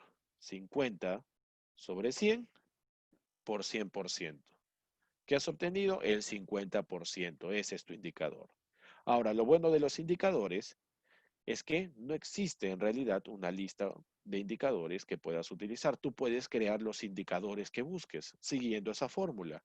Lo que obtienes sobre lo que esperas o proyectas multiplicado por 100%. Ahora tú tienes que establecer cuáles son los rangos mínimos y máximos aceptables para cada indicador. Hay indicadores de productividad, indicadores de puntualidad, indicadores de fidelización con el cliente. Existen todo tipo de indicadores, ¿ok? Tienes que definir los principales indicadores sobre los cuales va a trabajar tu empresa. Al menos de 10 a 15 indicadores. ¿Ok? De 10 a 15. Estableciendo el rango mínimo aceptable. La evolución de los indicadores. ¿Qué viene a ser esto de evolución de indicadores? Si bien es cierto, cuando arranque la actividad de tu empresa, tú vas a tener un indicador. Por ejemplo, indicador de ventas en los 3 primeros meses. Al menos el 50% del total de la producción, o sea, 50 de 100, entre comillas. Si produces, no sé, por día 300 piezas, proyectas, bueno, al menos 60 de 300. Ya, ese es el indicador, pero para los 3 primeros meses. Se supone que después de 6 meses ya no va a ser 60 de 300. Se supone que ese indicador debe subir, será ya 120 de 300, por ejemplo. A eso le llamamos evolución del indicador. ¿Ok? ¿Cómo evoluciona ese indicador? Del mes de enero en que aperturé el negocio y empezaron mis actividades, yo producía, no sé, al día 120 productos, de los cuales me puse como meta que el indicador de venta mínimo debe ser 30 productos. 30 de 120, listo. Llegamos al mes de marzo, ya van 3 meses, ya no va a ser 30 de 120, al menos debe ser 50 de 120, por ejemplo. Para julio ya serán 60, 90 de 120, probablemente. ¿Ok? Profesor, pero ¿por qué hace cortes en el tiempo? Porque esa es la evolución del indicador, a lo cual también se le denomina métricas. ¿Ok? ¿Qué es una métrica? ¿Qué tanto cambia un indicador de una fecha a otra fecha? Si en enero eran 30 de 120 y en marzo eran 60 de 120, mi métrica de evolución es más 30. Es decir, he hecho 2 cortes en el tiempo con el mismo indicador donde he obtenido resultados completamente diferentes, hay una métrica positiva. ¿Ok? Hay una métrica positiva. Profesor, ¿puede haber una métrica negativa? En algunos casos sí, si lo que tú planeas comercializar es un producto de temporada, por ejemplo, ¿no? Que solo está disponible en determinadas temporadas, entonces en ciertos meses también debes de ser lógico y pensar que va a haber una métrica negativa, es decir, hacia abajo y que eso es normal. Pero luego debe haber otra métrica positiva. Acá entonces en gestión en base a indicadores, defines tus indicadores, ya te acabo de dar una fórmula básica, lo que obtienes sobre lo que esperas obtener o proyectas por 100%. Puedes crear los indicadores que gustes. La evolución de los indicadores, evaluar el mismo indicador en dos momentos completamente diferentes para ver si ha habido una métrica positiva o negativa y debido a qué se está dando eso. Luego realizo el análisis del impacto ambiental. Esto también se ha puesto bastante de moda en los planes de negocio. El análisis del impacto ambiental se evalúan variables como suelo, tierra, aire, ¿ok? Se evalúa el impacto que va a generar la actividad comercial de tu empresa frente al medio ambiente. Por lo cual, tienes que tomar, número uno, la iniciativa de crear una matriz de impacto ambiental. La más común es la matriz de Leopold. La matriz de Leopold, donde se ponderan variables, como te digo, suelo, aire, tierra, para ver qué tanto impacto positivo o negativo va a tener tu actividad empresarial sobre esto, de modo tal que puedas tomar acciones preventivas e inclusive correctivas. Finalmente, los ajustes al modelo de negocio, si es que hay algo que corregir o mejorar, y se acabó tu capítulo 3. Hasta acá es la parte sencilla. Ojo, por eso mencioné que la estructura de un plan de negocios está más orientada para ser desarrollada o aplicada por alguien que tenga conocimientos académicos previos. ¿Ok? No tanto para alguien que vaya a iniciar desde cero, que podría ser muy exitoso como emprendedor, porque tiene conocimientos empíricos, es negociante, es empresario, pero construir el plan de negocios requiere que tenga sí o sí ciertos conocimientos. En el capítulo 4 viene el plan de expansión. Acá ya viene la parte estratégica, ¿no? La construcción de la visión, la misión, los valores, los objetivos, que en la actualidad ahora se habla de objetivos SMART, las metas que debe cumplir cada una de las áreas. El objetivo general es el que se establece para toda la empresa. Las metas, las cuales se establecen a cada área de la empresa. Las estrategias, la forma bajo la cual va a trabajar la empresa. Y las tácticas, las tareas o actividades que se van a llevar a cabo para mantenerte dentro de esta estrategia. Y acá también hablamos pues de distintos tipos de objetivos específicos generales, las metas cuantitativas, estrategias, generalmente como punto de partida base se trabajan con estrategias genéricas de Porter. Fuentes generadoras de ventaja competitiva, ¿qué consideras que te vuelve competitivo frente a la competencia? ¿Qué genera valor para tu empresa frente a la competencia? También tienes que identificar esto. Pero eso ya lo había hecho, profesor. ¿Se acuerda del Canvas, del valor agregado, de mi propuesta de valor? De ahí sale esta información. Luego tienes que hacer un análisis del entorno. El análisis PESTEL, que algunos lo llaman PESTEC, político, económico, social, tecnológico, ecológico y legal. PESTEC le cambian el aspecto legal por la C de competencia y el legal lo unen al político, le llaman político legal. ¿Qué voy a evaluar? A nivel político, ¿qué es lo que está ocurriendo en el país? ¿Qué decretos se han emitido? De emergencia, decretos supremos, ¿me benefician, me perjudican? Sí, no, ¿por qué? Profesor, se estableció la cuarentena, me perjudicó. Profesor, reactivación económica, ya estamos entrando en la tercera fase. Aspecto político, me beneficia. En el aspecto económico, ¿cómo está el tipo de cambio? ¿Mm? ¿Cómo está el PBI? ¿Cómo están las tasas de interés bancario? ¿Qué dice Fondo Monetario Internacional, Banco Central de Reserva? Aspectos económicos, ¿me benefician, me perjudican en este momento? Sí, no, ¿por qué? Aspecto social o sociocultural, ¿cuál es la tendencia de compra en el mercado? ¿Qué es lo que busca en este momento el cliente en el mercado en base a los productos? En el aspecto social, ¿cómo es que se siente el cliente frente al impacto que tenemos en este momento? A nivel tecnológico, ¿De qué tecnologías podemos disponer acá en el país? Sí, no, ¿por qué? Uy, profesor, yo pensaba poner una red 5G, pero no hay ni antena 5G. Aspecto tecnológico, no vale la pena en este momento. Ecológico. No debo olvidarme que en el aspecto ecológico seguimos todavía bajo la influencia de una cultura verde, ¿no? Reducir el impacto ambiental, promover que ya no se utilicen demasiados envases plásticos, etcétera, etcétera. A nivel legal, no me vaya a olvidar de los octógonos. A nivel legal, ¿qué más está apareciendo en el mercado? ¿Qué nueva ley, qué nueva iniciativa hay que me vaya a beneficiar o a perjudicar? Tengo que hacer un análisis PESTEL actual. ¿Cómo? A nivel político. Tengo que saber qué está pasando a nivel político, fuentes confiables que me digan lo que está pasando a nivel político y si esa situación me beneficia, me perjudica o me perjudica y por qué. A nivel económico, ¿qué está pasando?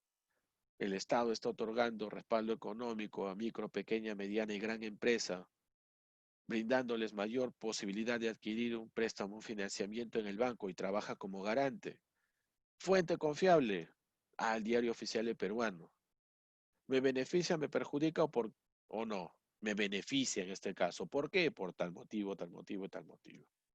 A nivel social, a nivel tecnológico, a nivel ecológico y a nivel legal, igual, ¿qué es lo que está sucediendo? Lo describes, citas la fuente confiable de donde has sacado la información y analizas si esa situación es beneficiosa o perjudicial para ti. Ese es el análisis PESTEL. Ahora, cuando elaboras un plan de negocio para hacer, por ejemplo, participación en el mercado internacional, comercio exterior, no solo elaboras un análisis PESTEL de aquí de Perú, tienes que desarrollar un análisis PESTEL del país donde se encuentra tu potencial cliente, tu consignatario.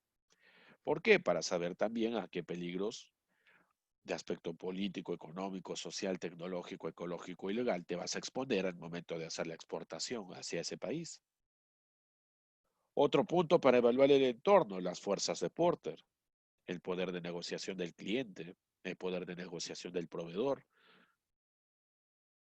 las barreras de entrada a nuevos entrantes, los productos sustitutos, la competencia actual. Por ejemplo, muchos creen que el hecho de ser socios estratégicos de su proveedor es lo máximo. Soy socio estratégico de tal proveedor. Podría ser perfecto, ¿no? Si lo planteas así, porque tiene ese respaldo de un proveedor conocido, confiable. Sin embargo, cuando analizas las fuerzas de Porter, te das cuenta que no es muy maravilloso pensar en esto. ¿Por qué? Si tengo como socio estratégico a ese proveedor, quiere decir que le compro ese insumo solo a ese proveedor. Y en las fuerzas de Porter te acabas de dar cuenta de que, ¿cuál es el poder de negociación de mi proveedor? ¿Es alto o es bajo? Mi poder de negociación con el proveedor es bajísimo.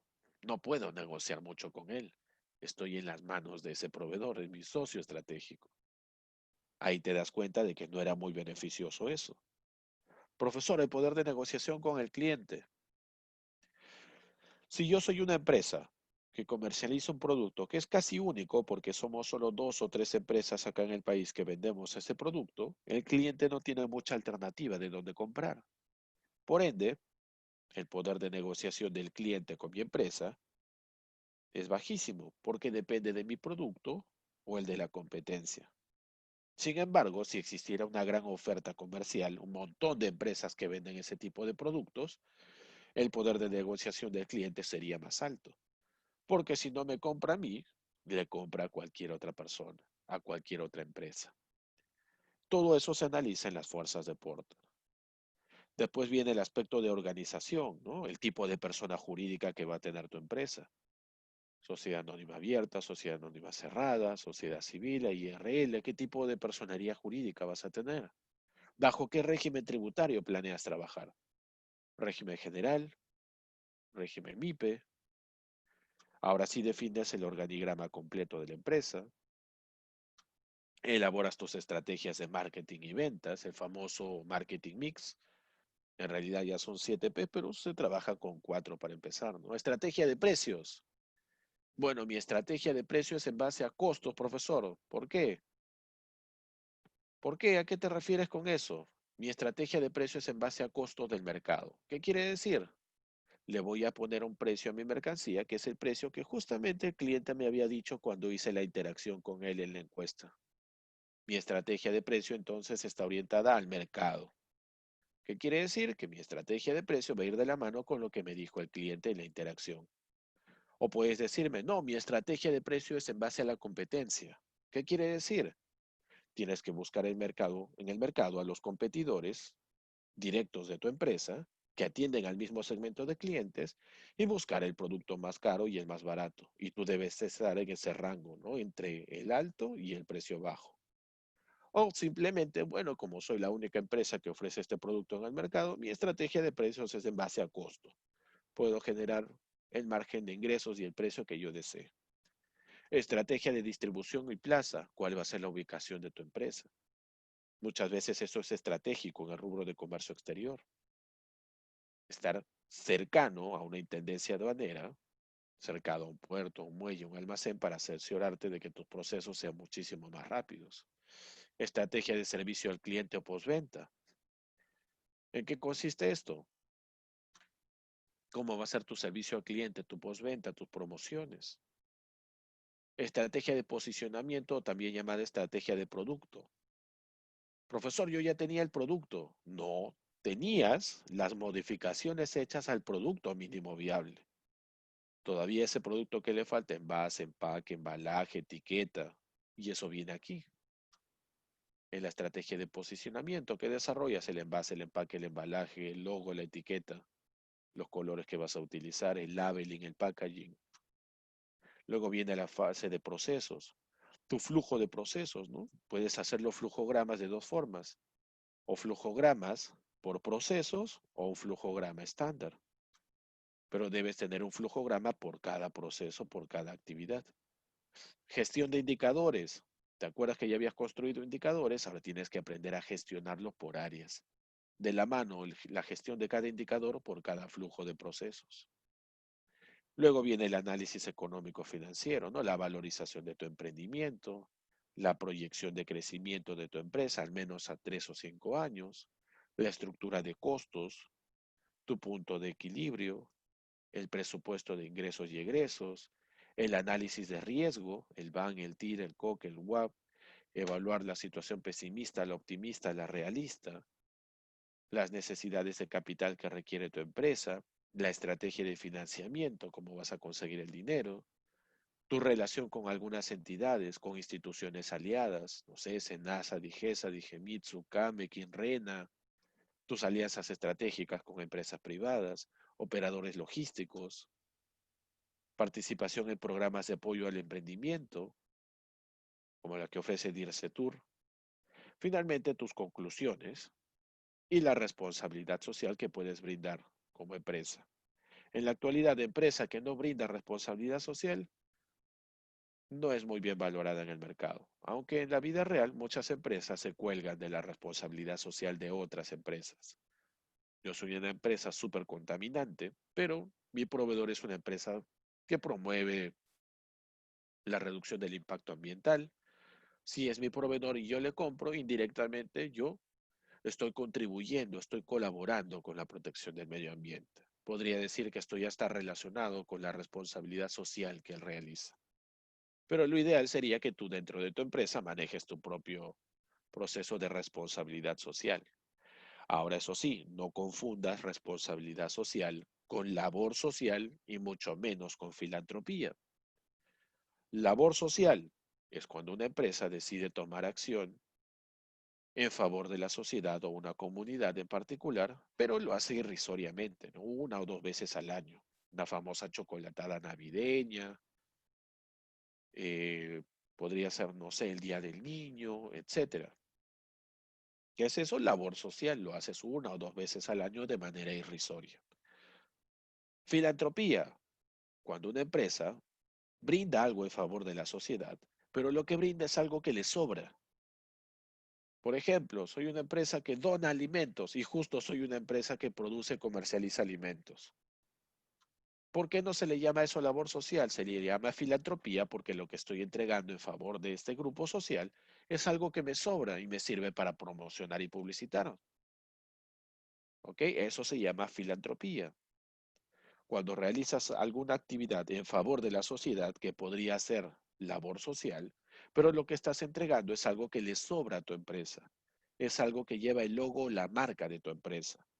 Entre comillas, es labor social, sí, pero estás de por medio manejando un fin promocional y publicitario, porque estás entregando un producto propio de tu empresa. Y eso muchas veces no siempre es bien valorado. Y entonces, ¿qué es la responsabilidad social?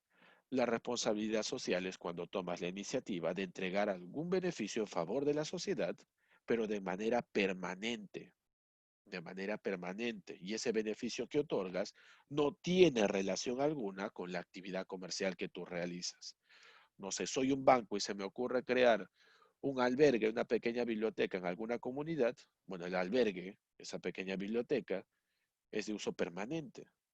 ¿Qué tiene que ver el albergue o la biblioteca con el banco? Absolutamente nada. Responsabilidad social. ¿Ok? Ten en cuenta esa información. Y finalmente puedes realizar las conclusiones por cada capítulo o una conclusión general. Como te habrás dado cuenta, ya acá tienes el resumen del modelo Canvas, como habrás podido notar, el hecho de desarrollar un plan de negocio tradicional involucra nuevamente información o conocimientos académicos. ¿Ok? ¿Por qué? Inicialmente buscas cerciorarte de que todo va a funcionar muy bien para recién una vez construido el plan de negocio, arriesgarte y salir al mercado. Pero ojo, eso sí, esta es un arma de doble filo, ¿no? ¿Por qué? El plan de negocio toma bastante tiempo y no eres el único que está detrás de esa oportunidad. Sin embargo, también hay otro factor de riesgo que es el autoengaño. Como te dije, tú estás desarrollando el plan de negocio. Tú eres el que va a jugar con el Excel. Tú eres el que va a jugar con la viabilidad de ese proyecto. El Excel todo lo puede, ¿no? Sin embargo, nadie construye un plan de negocio para que fracase, pero no puedes autoengañarte.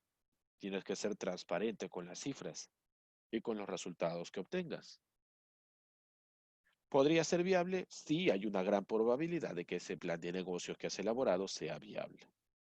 Sin embargo, este plan de negocios lo utiliza la mayoría, como te acabo de explicar hace un instante, cuando quiere reducir al mínimo el factor de riesgo, ¿ok? Y utiliza el modelo Canvas, que es el resumen del plan de negocio, para buscar accionistas, financiamiento. En cambio, cuando hablamos de una startup, es algo completamente diferente. Una startup viene a ser un modelo de negocio rápido, pero que comienza al revés. Comienza al revés. En lugar de primero elaborar el plan de negocio, de frente sales al mercado y empiezas a desarrollar, a comercializar un producto, entre comillas, o a mostrarlo y a adaptarlo y a modificarlo y a ir levantando información de manera directa del cliente. Es como si usaras el design thinking, pero de forma mucho más completa. ¿Ok? De manera mucho más completa. Una startup no es una entidad legal, sino que es un vehículo para aprender rápido. Ahora, el modelo de negocio de una startup está más orientado a alguien que quiera obtener resultados, no tanto realizando un plan de negocio, siguiendo un proceso, un procedimiento estructurado y ordenado, sino alguien que quiera aprender en el camino. Alguien que quiera correr el riesgo de aprender en el camino y de probablemente tener éxito o no. Sin embargo, entre una startup y un plan de negocios, ¿cuál es mucho más riesgoso? El aplicar a una startup. Es mucho más riesgoso. ¿Por qué? Porque aprendes en el camino y eso te puede tomar bastante tiempo. Y eso también tiene de por medio el factor principal de que realmente quieras aprender, de que quieras adaptarte, que quieras flexibilizar lo que estás aprendiendo en el mercado y no de que quieras imponer tus ideas. ¿Qué es una startup? Una organización temporal. ¿Por qué es temporal? Porque me sirve para, primero, encontrar el modelo de negocio clave sobre el cual voy a trabajar. Un modelo de negocio que puede ser repetible y escalable de manera rápida. Una startup lleva de por medio tecnología.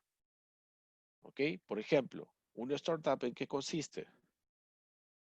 Primero, para constituir tu startup, debes de tener de por medio una idea. ¿ok? Enfocada a un problema, de la misma forma que el plan de negocio. Pero en la startup vas a salir de frente con el prototipo y vas a empezar a gestionar ventas. Y vas a recibir una caída, un tropiezo, tras otro, pero vas a terminar aprendiendo. Lo bueno es que vas a aprender en la misma cancha, vas a aprender del mismo mercado. Todo lo que aquí conocías y simplemente has adaptado al plan de negocio, tú ya lo conocías, ya sabías que esto iba a ser así, ya tenías conocimientos académicos de esto. En una startup no conoces nada de eso, sino que por el contrario, vas a construir toda esa información a partir de tu experiencia con el mismo cliente. Ok, vas a caer una vez, vas a caer 2 veces, 3 veces, tendrás que adaptarte, modificar, pero debes seguir adelante. Esa es una startup. Es una organización temporal cuyo objetivo es encontrar un modelo de negocio que pueda ser repetible y a la vez sea escalable. ¿Qué lleva de por medio una startup? Lleva tecnología de por medio. Otro concepto, esto según Steve Blank, ¿ok? Según Steve Blank, según Eric Rice, ¿qué es una startup? Es una institución humana diseñada para entregar un producto o servicio en condiciones de extrema incertidumbre. ¿Qué quiere decir? Acá no había incertidumbre. ¿Por qué? Habías investigado sobre el problema, habías validado el problema. Acá sí existe incertidumbre porque estás lanzándote de frente al mercado. No sabes qué es lo que vas a esperar. No sabes si va a funcionar o no. ¿Vas a aprender? Sí, pero hay incertidumbre desde un inicio. No sabes cuáles son los siguientes pasos a seguir. Y no sabes cuándo vas a dar ese siguiente paso, a no ser que el paso 1 lo logres con éxito, recién llegarás al 2 y conocerás el 2. En cambio, en un plan de negocios tú ya conoces la estructura. Acá no, acá avanzas de manera más rápida. Claro que sí, porque estás en contacto directo con el mercado. Estás aprendiendo de manera directa con el mercado. Y aquí recién te empiezas a dar cuenta que muchas veces toda la información que habías elaborado en tu plan de negocios, en ese Excel, era información que habías levantado producto de qué? De tu propio trabajo con las fuentes primarias, pero también de fuentes secundarias. Sin embargo, te das cuenta cuando sales al mercado, cuando sales a la calle y te involucras de manera directa, no solo para levantar información, sino para aprender en ese mismo instante sobre cómo hacer que tu producto, bien o servicio tenga éxito, recién aquí empiezas a comprender realmente qué es lo que busca un cliente, cuáles son sus tendencias de compra, cuáles son algunas de las, podríamos mencionar, particularidades que tienen algunos segmentos de clientes. Acá recién te enfocas en que no existe un cliente fiel de ninguna forma, ¿ok? A ninguna marca en particular. Siempre estamos buscando mejores. En una startup siempre te das cuenta de que ningún cliente está 100% satisfecho con un bien o servicio. Siempre hay algo que mejorar. En una startup te das cuenta que no siempre las primeras ventas que realiza una empresa son porque va a tener éxito, sino que muchas ventas se generan inicialmente solo por curiosidad o casualidad y después se viene el declive de ese producto. Para eso es que la mayoría de personas que decide trabajar bajo un formato de startup es porque está dispuesta a correr el riesgo de aprender en el mercado. ¿Ok? Que le va a tomar tiempo, probablemente sí, pero tiene que ser habilidoso y dispuesto a aprender. No debe tener una mente cerrada, no debe luchar contra lo que encuentra. Esto es una startup. Ejemplos. Hace un instante habíamos mencionado lo siguiente, ¿no? Que tenías que identificar un problema o una necesidad, pero tenías que identificarlo en base a fuentes primarias y secundarias. Una startup hace lo mismo, pero una startup se cuestiona por qué necesidad, por qué problema. Y esto creo que lo hemos visto también antes. La mayoría de empresas al inicio siempre se enfocaba en comercializar productos bajo este speech, satisfacer la necesidad del cliente, crearle una necesidad al cliente. ¿Y eso era válido? Claro que era válido, pero eso era válido pues hace unos 20 años atrás, cuando no existía mucha competencia en el mercado y cuando cualquier producto podía servir para satisfacer una necesidad, pero no eran demasiados, así que de todas formas tenías ventas aseguradas. Si yo te decía, tengo sed como necesidad fisiológica, podía calmar mi sed con agua, podía calmar mi sed con jugo, con una bebida gaseosa. No había muchas opciones en el mercado, por ende, el producto realmente satisfacía una necesidad. Pero ¿qué pasó con el tiempo? Empezaron a aparecer en el mercado más competidores. Ojo, el cliente ya no quiso satisfacer simplemente una necesidad. Le dijo, no, necesidad no. Ahora tengo deseos, ya no necesidad, porque ya no eres el único producto en el mercado, bueno, en el que me puedo esperanzar. Ahora existen deseos. Qué casualidad, mira, dice botella de agua mineral de manantial. Uy, tengo el deseo de probar esa bebida. ¿Por qué? Solamente porque dice agua mineral de manantial. Ya tengo una iniciativa, ya tengo un deseo. Ya no es por necesidad, es porque me interese, porque quiero probar ese producto.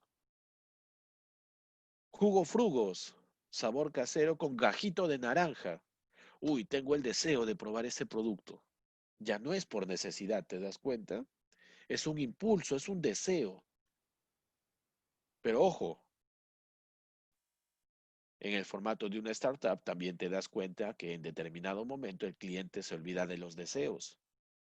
Acuérdate que en un modelo de startup estás en la cancha, estás viendo en ese mismo instante qué es lo que sucede. Llega un momento en que el cliente no sabe lo que quiere. No sabe lo que quiere, tiene tantas opciones en el mercado que, bueno, no sé lo que quiero. Le dices chao a los deseos y ahora te enfocas en productos que resuelven problemas. Uy, quisiera una gaseosa, pero tengo diabetes. Una bebida sin azúcar, una gaseosa sin azúcar. Quisiera una bebida, pero cuando voy a comer al restaurante pido una bebida personal. Uy, me queda chica. Y pido una botella de litro, me termina sobrando. Uy, felizmente que existe ahora en el mercado el medio litro gigante, ¿no? La gordita de Inca-Cola. Esta presentación es en México, por ejemplo, 7 litros para la familia, ¿no? ¿Te das cuenta? Empiezan a aparecer productos que ya no atienden solo necesidades, ni solo deseos, sino que resuelven problemas. Productos que atienden problemas. Y es más, mira este ejemplo. Productos tan básicos como la sal, productos tan básicos como la sal, que tú los ves en el mercado, en el supermercado, en el kiosco, en el minimarket, etcétera, y no te imaginas jamás pues que ese producto va a evolucionar tanto. Es más, ni siquiera hay publicidad en la televisión, en la radio, en la prensa escrita sobre sal, ¿no? No hay ninguna empresa que haga publicidad sobre sal. Difícil. Hasta un producto como la sal llega a evolucionar. ¿Cómo, profesor? Mira esta presentación de sal. Sal de mesa, sal de cocina. Esta es una presentación de sal que estaría enfocada a atender una necesidad. Pero ¿qué pasó? Hay empresas que partiendo de ese producto que es la sal, que en realidad es un producto común y corriente que sirve para atender una necesidad, le dieron un matiz a que fuera ahora un producto que se comercialice en base a deseos. ¿Cómo? Ahora ya no solo es sal, ahora tenemos sal rosada de maras, gourmet, o sal con especias, ¿no? Sal de mara con especias. ¿Qué pasó? Este producto que atendía una necesidad evolucionó en otras presentaciones y otro tipo de sal. ¿Para qué? Para atender ahora un deseo. ¿Y piensas que eso es lo último en el mercado? No, ahora también atiende problemas. Cuando haces una parrilla, ok, haces una parrillada, una barbacoa, muchas veces le echas la sal a la carne, a las brochetas y las pones a la parrilla, se pierde el sabor en la sal. No sabes si echarle más sal, menos sal, o te queda salado o te queda insípida la comida. ¿Qué pasó? Una nueva presentación de sal, el bloque de sal. El bloque de sal. ¿Para qué sirve ese bloque de sal? Para resolver un problema. Ahora sí puedes cocinar la parrilla perfecta. ¿Te das cuenta? Desde un producto tan básico como la sal, que se comercializaba solamente en base a necesidades, ahora hay presentaciones de sal que atienden deseos, e inclusive tienes presentaciones de sal que en la actualidad resuelven problemas. Desde un producto tan básico como el que ves acá. ¿Dónde veo todo esto, profesor? Cuando te vas de frente a zambullirte en el mercado, en una startup. Una startup es un modelo de negocio en el cual terminas aprendiendo, pero eso sí, como te dije hace un instante, debes tener la mente abierta para lo que vas a encontrar en el mercado. ¿Ok? Debes tener la mente abierta para aprender todo lo que vas a encontrar en el mercado. No tener ningún grado o nivel de bloquear ese conocimiento, decir, no, no es así, no funciona. Tienes que tener la mente abierta a lo que vas a aprender, porque esto es lo que vas a aprender de forma clara. ¿Ok? La experiencia que vas a tener sobre este tipo de actividad comercial te va a llevar justamente a identificar esa oportunidad de negocio en el mercado, a diferencia del plan de negocio, de manera directa, pasando por alto todo esto que ves acá, ¿no? Toda esta estructura. Finalmente, bueno, una vez que das en el clavo con el producto, ya podrías recién preocuparte por la elaboración del plan de negocio, pero ya tienes el as bajo la manga, ya tienes el producto definido. Acá tienes el top de las 10 startups peruanas. Mi Media Manzana, Cine Papaya, Magnolia, Estilo Mío, Cuponidad, PQS o para quitarse el sombrero, BetPlace, Domos, Compara Bien. Estas son, ¿ok? Las 10 startups peruanas que aparecen en el top del año 2018. Las startups que han aparecido en el año 2019, no las pongo acá porque son startups que van más de la mano con algo que se ha puesto de tendencia en la actualidad, pero más en el mercado financiero. ¿Ok? ¿Cuáles son, profesor, esas startups que están enfocadas al ámbito financiero? Las startups que trabajan en la actualidad y que han sido un boom en el año 2019 en el aspecto financiero, en el rubro financiero, son las Fringe. ¿Qué es eso, profesor? Son startups que trabajan brindándote servicios de manejo de información y asesoría a nivel financiero. ¿Ok?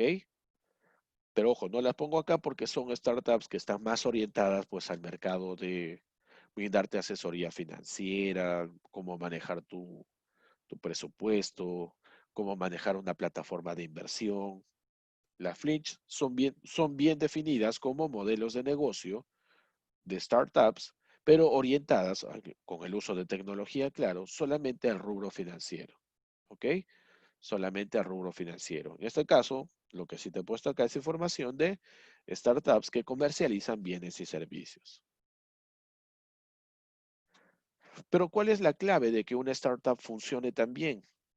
¿Por qué es tan llamativo el hecho de que quieras iniciar un modelo de negocio no con el plan de negocio, sino con una startup?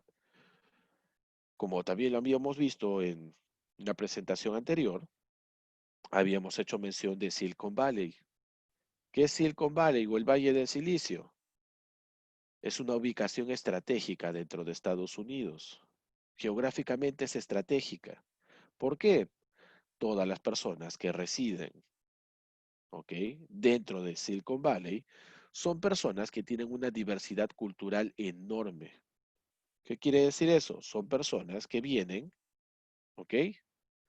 De distintos países, con distinta carga cultural, emocional, conocimientos, grados académicos. Sin embargo, las principales empresas que lideran el mercado internacional como Google, Amazon, tienen sus sedes principales en Silicon Valley. Y el personal que contratan es justamente personal que tiene una diversidad cultural enorme. ¿Ok? Una diversidad cultural enorme. ¿Qué quiere decir esto? Que cuando una empresa pone a prueba un prototipo dentro de Silicon Valley, está poniendo a prueba un prototipo no solamente en un segmento de clientes de un país, de otro país, de otro país, sino de un montón de países. Eso quiere decir que las empresas en Silicon Valley desarrollan productos que son bienes o servicios enfocados ¿a qué? A atender necesidades, deseos y resolver problemas. ¿En quién? A nivel global. Silicon Valley, los extremos son la media y la media son los extremos. Tienes que cuestionarte el status quo. No es lo que tú crees esencial, sino la práctica masiva. Una startup no es una entidad legal, sino un vehículo para aprender. ¿Qué quiere decir esto de los extremos son la media y la media son los extremos? En la vida real, cuando se desarrollan productos o servicios, perdón, bienes o servicios, se busca lo siguiente. Voy a desarrollar un bien o servicio en Europa. Muy bien. Tengo personas que piensan de esta forma, y tengo una gran cantidad de personas que piensan de esta forma. Entonces, ¿cómo desarrollo mi producto o servicio? ¿Para atender a estas personas que están en los extremos? No. Para atender a las personas que se encuentran aquí, al medio, profesor. Los extremos generan, entre comillas, información que se valida finalmente, pero se ajusta en base a lo que buscan las personas que piensan de manera más estandarizada. Por ende, ¿qué quiere decir? El desarrollo de productos o servicios surgen en Europa orientados a satisfacer la necesidad de quién? Del estándar del ciudadano europeo. En Estados Unidos, mira, no es tan vertical, es más horizontal. ¿Qué quiere decir? Hay mayor variedad cultural, hay mayor diversidad de formas de pensar. Por ende, se busca desarrollar bienes o servicios que atiendan a este promedio. Sin embargo, sucede exactamente lo contrario en Silicon Valley. ¿Por qué? Como hay una gran diversidad cultural, una gran diversidad de conocimientos, una gran diversidad en este caso de aspecto cultural, social, no existe una media. No hay un punto medio, más bien existen extremos. ¿Qué quiere decir? Siempre los extremos son los que generan las ideas y los de la parte media los que validan esa idea. Sin embargo, en este caso, los extremos son los que generan las ideas y lo valida ¿quién? Los mismos extremos. ¿Qué quiere decir? Que cada producto que yo vaya a desarrollar en Silicon Valley ha sido generado ¿cómo? Por los extremos, que son enormes. ¿Ok? Ha sido generado por los extremos. Es decir, es un producto que ha sido puesto a prueba, que ha sido generado, ¿en base a qué? A la influencia cultural de colaboradores de tal país, de tal país, de tal país, de tal país, de tal influencia cultural, de tal creencia, de tal tipo de formato de compra, etcétera, etcétera. ¿Qué quiere decir? Llego a desarrollar un bien o servicio que va a tener un impacto de ventas, no para una media, sino a nivel global. Por eso es que los productos que se desarrollan en Silicon Valley son generalmente productos que tienen un impacto enorme en el mercado global. No necesitan adaptarse a la cultura de un país o de otro, porque desde un inicio fueron concebidos para atender el mercado internacional, puesto que los extremos que generaron la creación de ese bien o servicio fueron los que le otorgaron ese grado o nivel de diversidad. Acá tenemos un resumen de lo que es el design thinking, que probablemente lo veremos más adelante.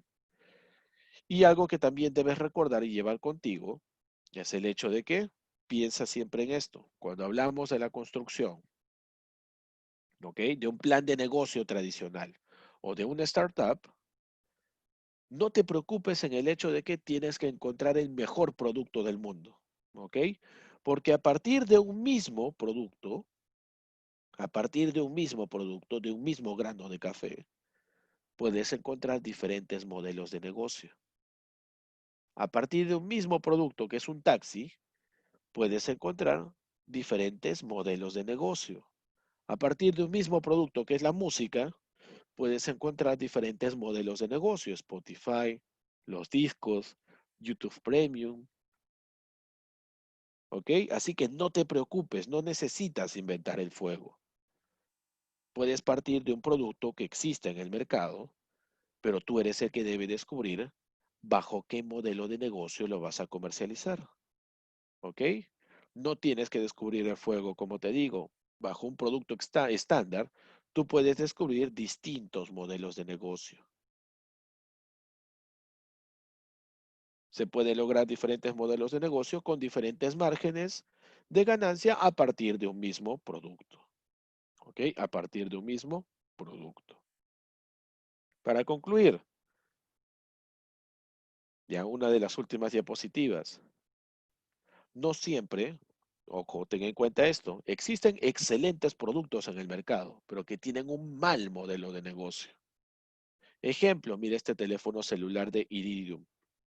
Iridium, ¿ok? Es un teléfono celular satelital.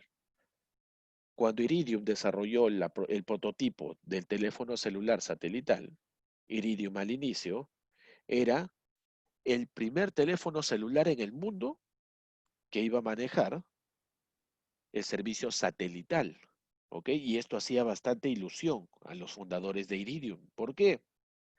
Ibas a tener una excelente señal así estuvieras en la mitad del mar, ibas a utilizar un solo operador móvil, no ibas a necesitar el roaming si viajabas al extranjero, ¿ok? Era una excelente idea de negocio. ¿Qué pasó? Iridium se planteó primero lo siguiente: tenemos la tecnología para lanzar al mercado un teléfono celular satelital. Es decir, la señal va a ser nítida, estés donde estés. El operador, olvídate, vas a usar un solo operador en todo el mundo. No vas a pagar un roaming internacional. ¿Qué necesitamos para eso? Lanzar satélites, hacer una inversión enorme en la producción de los primeros lotes. Iridium hizo una inversión enorme en el lanzar esos satélites y la fabricación de estos celulares, 27 satélites, y la fabricación de los teléfonos móviles. Sin embargo, Iridium falló en algo, porque cuando el cliente se acercaba a un centro de telefonía móvil a adquirir un producto, veía un celular, veía otro celular, otro celular, otro celular. Ah, este tiene cámara. Ah, este tiene lucecitas. Ah, mira, este puede transmitir imágenes, etcétera. Pero oiga, tenemos algo mucho mejor. Tenemos un teléfono celular que le va a permitir comunicarse con alta calidad, esté donde esté. No necesita un roaming internacional, única tarifa, cualquier operador. ¿Cuál es el celular? Y le mostraban este celular. Y al momento nada más el cliente, uy, sí, me parece bonito, pero mejor me llevo el Nokia que tiene por allá. ¿Pero por qué, profesor? Es que había un problema. Este teléfono tenía todas las cualidades, pero el detalle es que era un teléfono enorme. No entraba en el bolsillo. No entraba en un bolsillo. Profesor, pero así es. Por un pequeño detalle. ¿Por qué? El producto realmente es bueno. Cumple con lo que ofrece. Telefonía satelital, no hay roaming internacional, una única tarifa, calidad de comunicación.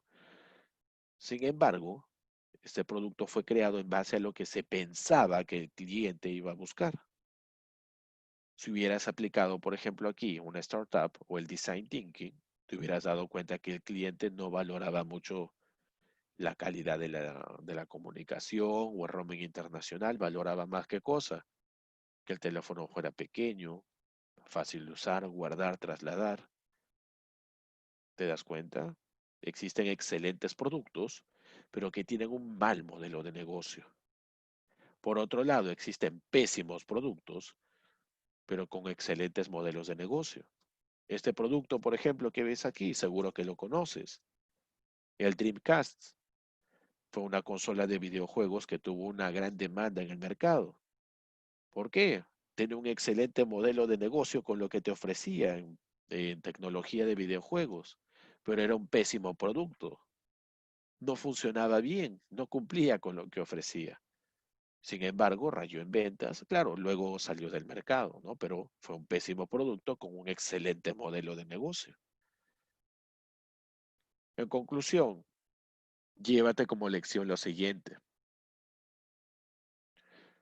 Se puede lograr, ¿ok? Se pueden lograr diferentes modelos de negocio con diferentes márgenes de ganancia a partir de un mismo producto. Como te dije hace un instante, no necesitas descubrir el fuego. A partir de un insumo, un producto que existe, puedes generar un modelo de negocio diferente. Uber, por ejemplo, es distinto a Polistaxi. Música en Spotify es completamente diferente a escuchar música en un disco o a escuchar música en YouTube Premium. ¿Ok? Nespresso tiene un modelo de negocio completamente diferente al de Starbucks. Sin embargo, venden café. Juan Valdez también vende café, pero su modelo de negocio es completamente diferente al de Nespresso y al de Starbucks. Otro punto importante, recuerda que no siempre un producto excelente, ¿ok? Va a generar un buen modelo de negocio. Ese producto puede ser excelente, pero si no lo construiste a partir de la experiencia con el cliente, da por hecho que hay un gran riesgo en el hecho de que pueda fracasar. Hay una gran probabilidad. Así como también existen productos malísimos, pésimos en el mercado, pero que sin embargo venden un montón porque tienen un excelente modelo de negocio. Eso ha sido todo por el día de hoy. Creo que nos hemos explayado demasiado. Sin embargo, aún así creo que nos ha faltado tiempo para tocar en detalle algunos más de estos puntos. La información que les acabo de plantear es información general. Obviamente es parte del resumen de cómo se puede constituir o elaborar un plan de negocios o iniciar el trabajo de fundar una startup o terminar aprendiendo por medio del formato de una startup. Sin embargo, sí me gustaría que tengan en cuenta esto. Ahora, una startup es más riesgosa, me pregunta acá Walter. Sí, es más riesgosa. ¿Por qué? Porque vas a aprender en el camino, Walter. Y no sabes qué tanta inversión y qué tanto tiempo tengas que invertir para que finalmente des con el modelo de negocio justamente como anillo al dedo el que estabas buscando. Ahora, ¿debes de ser paciente? Claro que sí. ¿Debes de ser también observador? Claro que sí. Debes estar abierto a aprender y no ir predispuesto a tu frenar ese conocimiento. Otro punto importante que también debes de recordar es que cuando desarrollas una startup, necesariamente debes de tener en cuenta que sí o sí debes involucrar un aspecto tecnológico que se incorpore al desarrollo de tu bien o servicio. Ahora, recuerda también que una startup te va a llevar a aprender de manera más directa, de manera mucho más clara con el mercado, ahí enfrente. Lo que hacías en tu Excel ahora lo vas a hacer de manera directa. Es decir, terminas aprendiendo inclusive cosas que no imaginabas, conductas y comportamiento en el mercado que no encontrabas en ningún libro. Ejemplos, lo que acabamos de ver hace un instante. Pero ojo, es un aspecto de inversión mucho más riesgoso porque no sabes cuánto tiempo te va a tomar. Tienes que involucrar tecnología. No necesariamente tienes que descubrir el fuego, como te explico hace un instante, sino que debes identificar el modelo de negocio correcto para el segmento de negocio correcto en el momento exacto. Si tienen alguna duda o consulta, los leo por medio del chat, ¿ok? Pueden escribirme en el chat.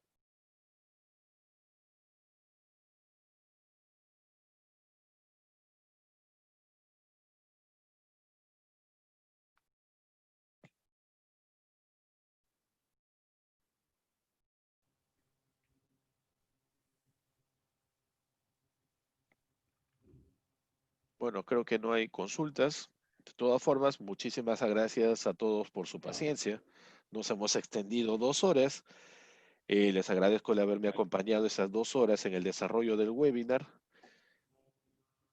Felicito el hecho de que la mayoría de ustedes tenga la iniciativa de querer participar en procesos de emprendimiento, innovación, buscar una nueva oportunidad en el mercado en la actualidad, evaluando inclusive nuestro análisis PESTEL, viendo cómo está la realidad. Pero, como les mencionaba hace un instante, no es imposible, nunca está de más identificar oportunidades que en algún momento podríamos tomar, y si las encontramos, no es que la oportunidad pasa una sola vez en tu vida, la oportunidad va a pasar cuantas veces se te cruce en determinado momento o lugar, lo único que tienes que hacer es ser observador Y eso sí, no es que debes tomar la primera oportunidad tal y como la veas en el primer momento. Toma la oportunidad cuando te sientas preparado para llevar a cabo todo el trabajo que hemos visto ahora. Pero si no, deja pasar la oportunidad, nadie te apura, prepárate un poco mejor, vendrán nuevas oportunidades. ¿Ok? No pasa la oportunidad una sola vez en la vida, existen oportunidades que se generan así como amenazas de la noche a la mañana, ¿no? Como el COVID. Así que, por mi parte, esto ha sido todo. Muchísimas gracias por acompañarme en este webinar. Si tienen algunas dudas o consultas adicionales, me pueden escribir a la cuenta en LinkedIn, me encuentran con este nombre, o directamente comunicarse también con Camex. Muchísimas gracias a todos por su asistencia. Muy buenas noches. Muchas gracias, estimado José Gerardo Podesta, por impartir una valiosa información acerca de un modelo, ¿no?, de negocio y también del startup, ¿no? Quiero agradecer a todos los participantes, ¿no?, que han estado desde las 9:30 conectados, ya van a ser las 11:30, 2 horas de capacitación, así que estamos teniendo buenos comentarios hacia tu persona. Espero contar con tu apoyo para una próxima capacitación. Ya estaremos coordinando con la Cámara Peruana de Comercio, ¿no?, para que los jóvenes emprendedores, estudiantes, empresarios que están el día de hoy participando de esta capacitación puedan, ¿no?, aprender de más temas que tiene preparado la Cámara de Comercio Exterior. Así que muchas gracias a nombre de todo el equipo que conforma la Dirección Regional de Comercio Exterior y Turismo, liderado por nuestro director, el magíster José Antonio Espinosa Huerta. Muchas gracias a todos los participantes. Nos vemos la otra semana. También vamos a tener más capacitaciones, así que están cordialmente invitados. Así que muchas gracias, José, muchas gracias a todo el equipo de CAMEX, que tengan muy buenas noches. Gerardo, muchas gracias Jesús y a todos los que han participado el día de hoy. Nos estamos viendo en una próxima ocasión. Hasta luego, buenas noches a todos. Hasta luego, cuídense. Saludos.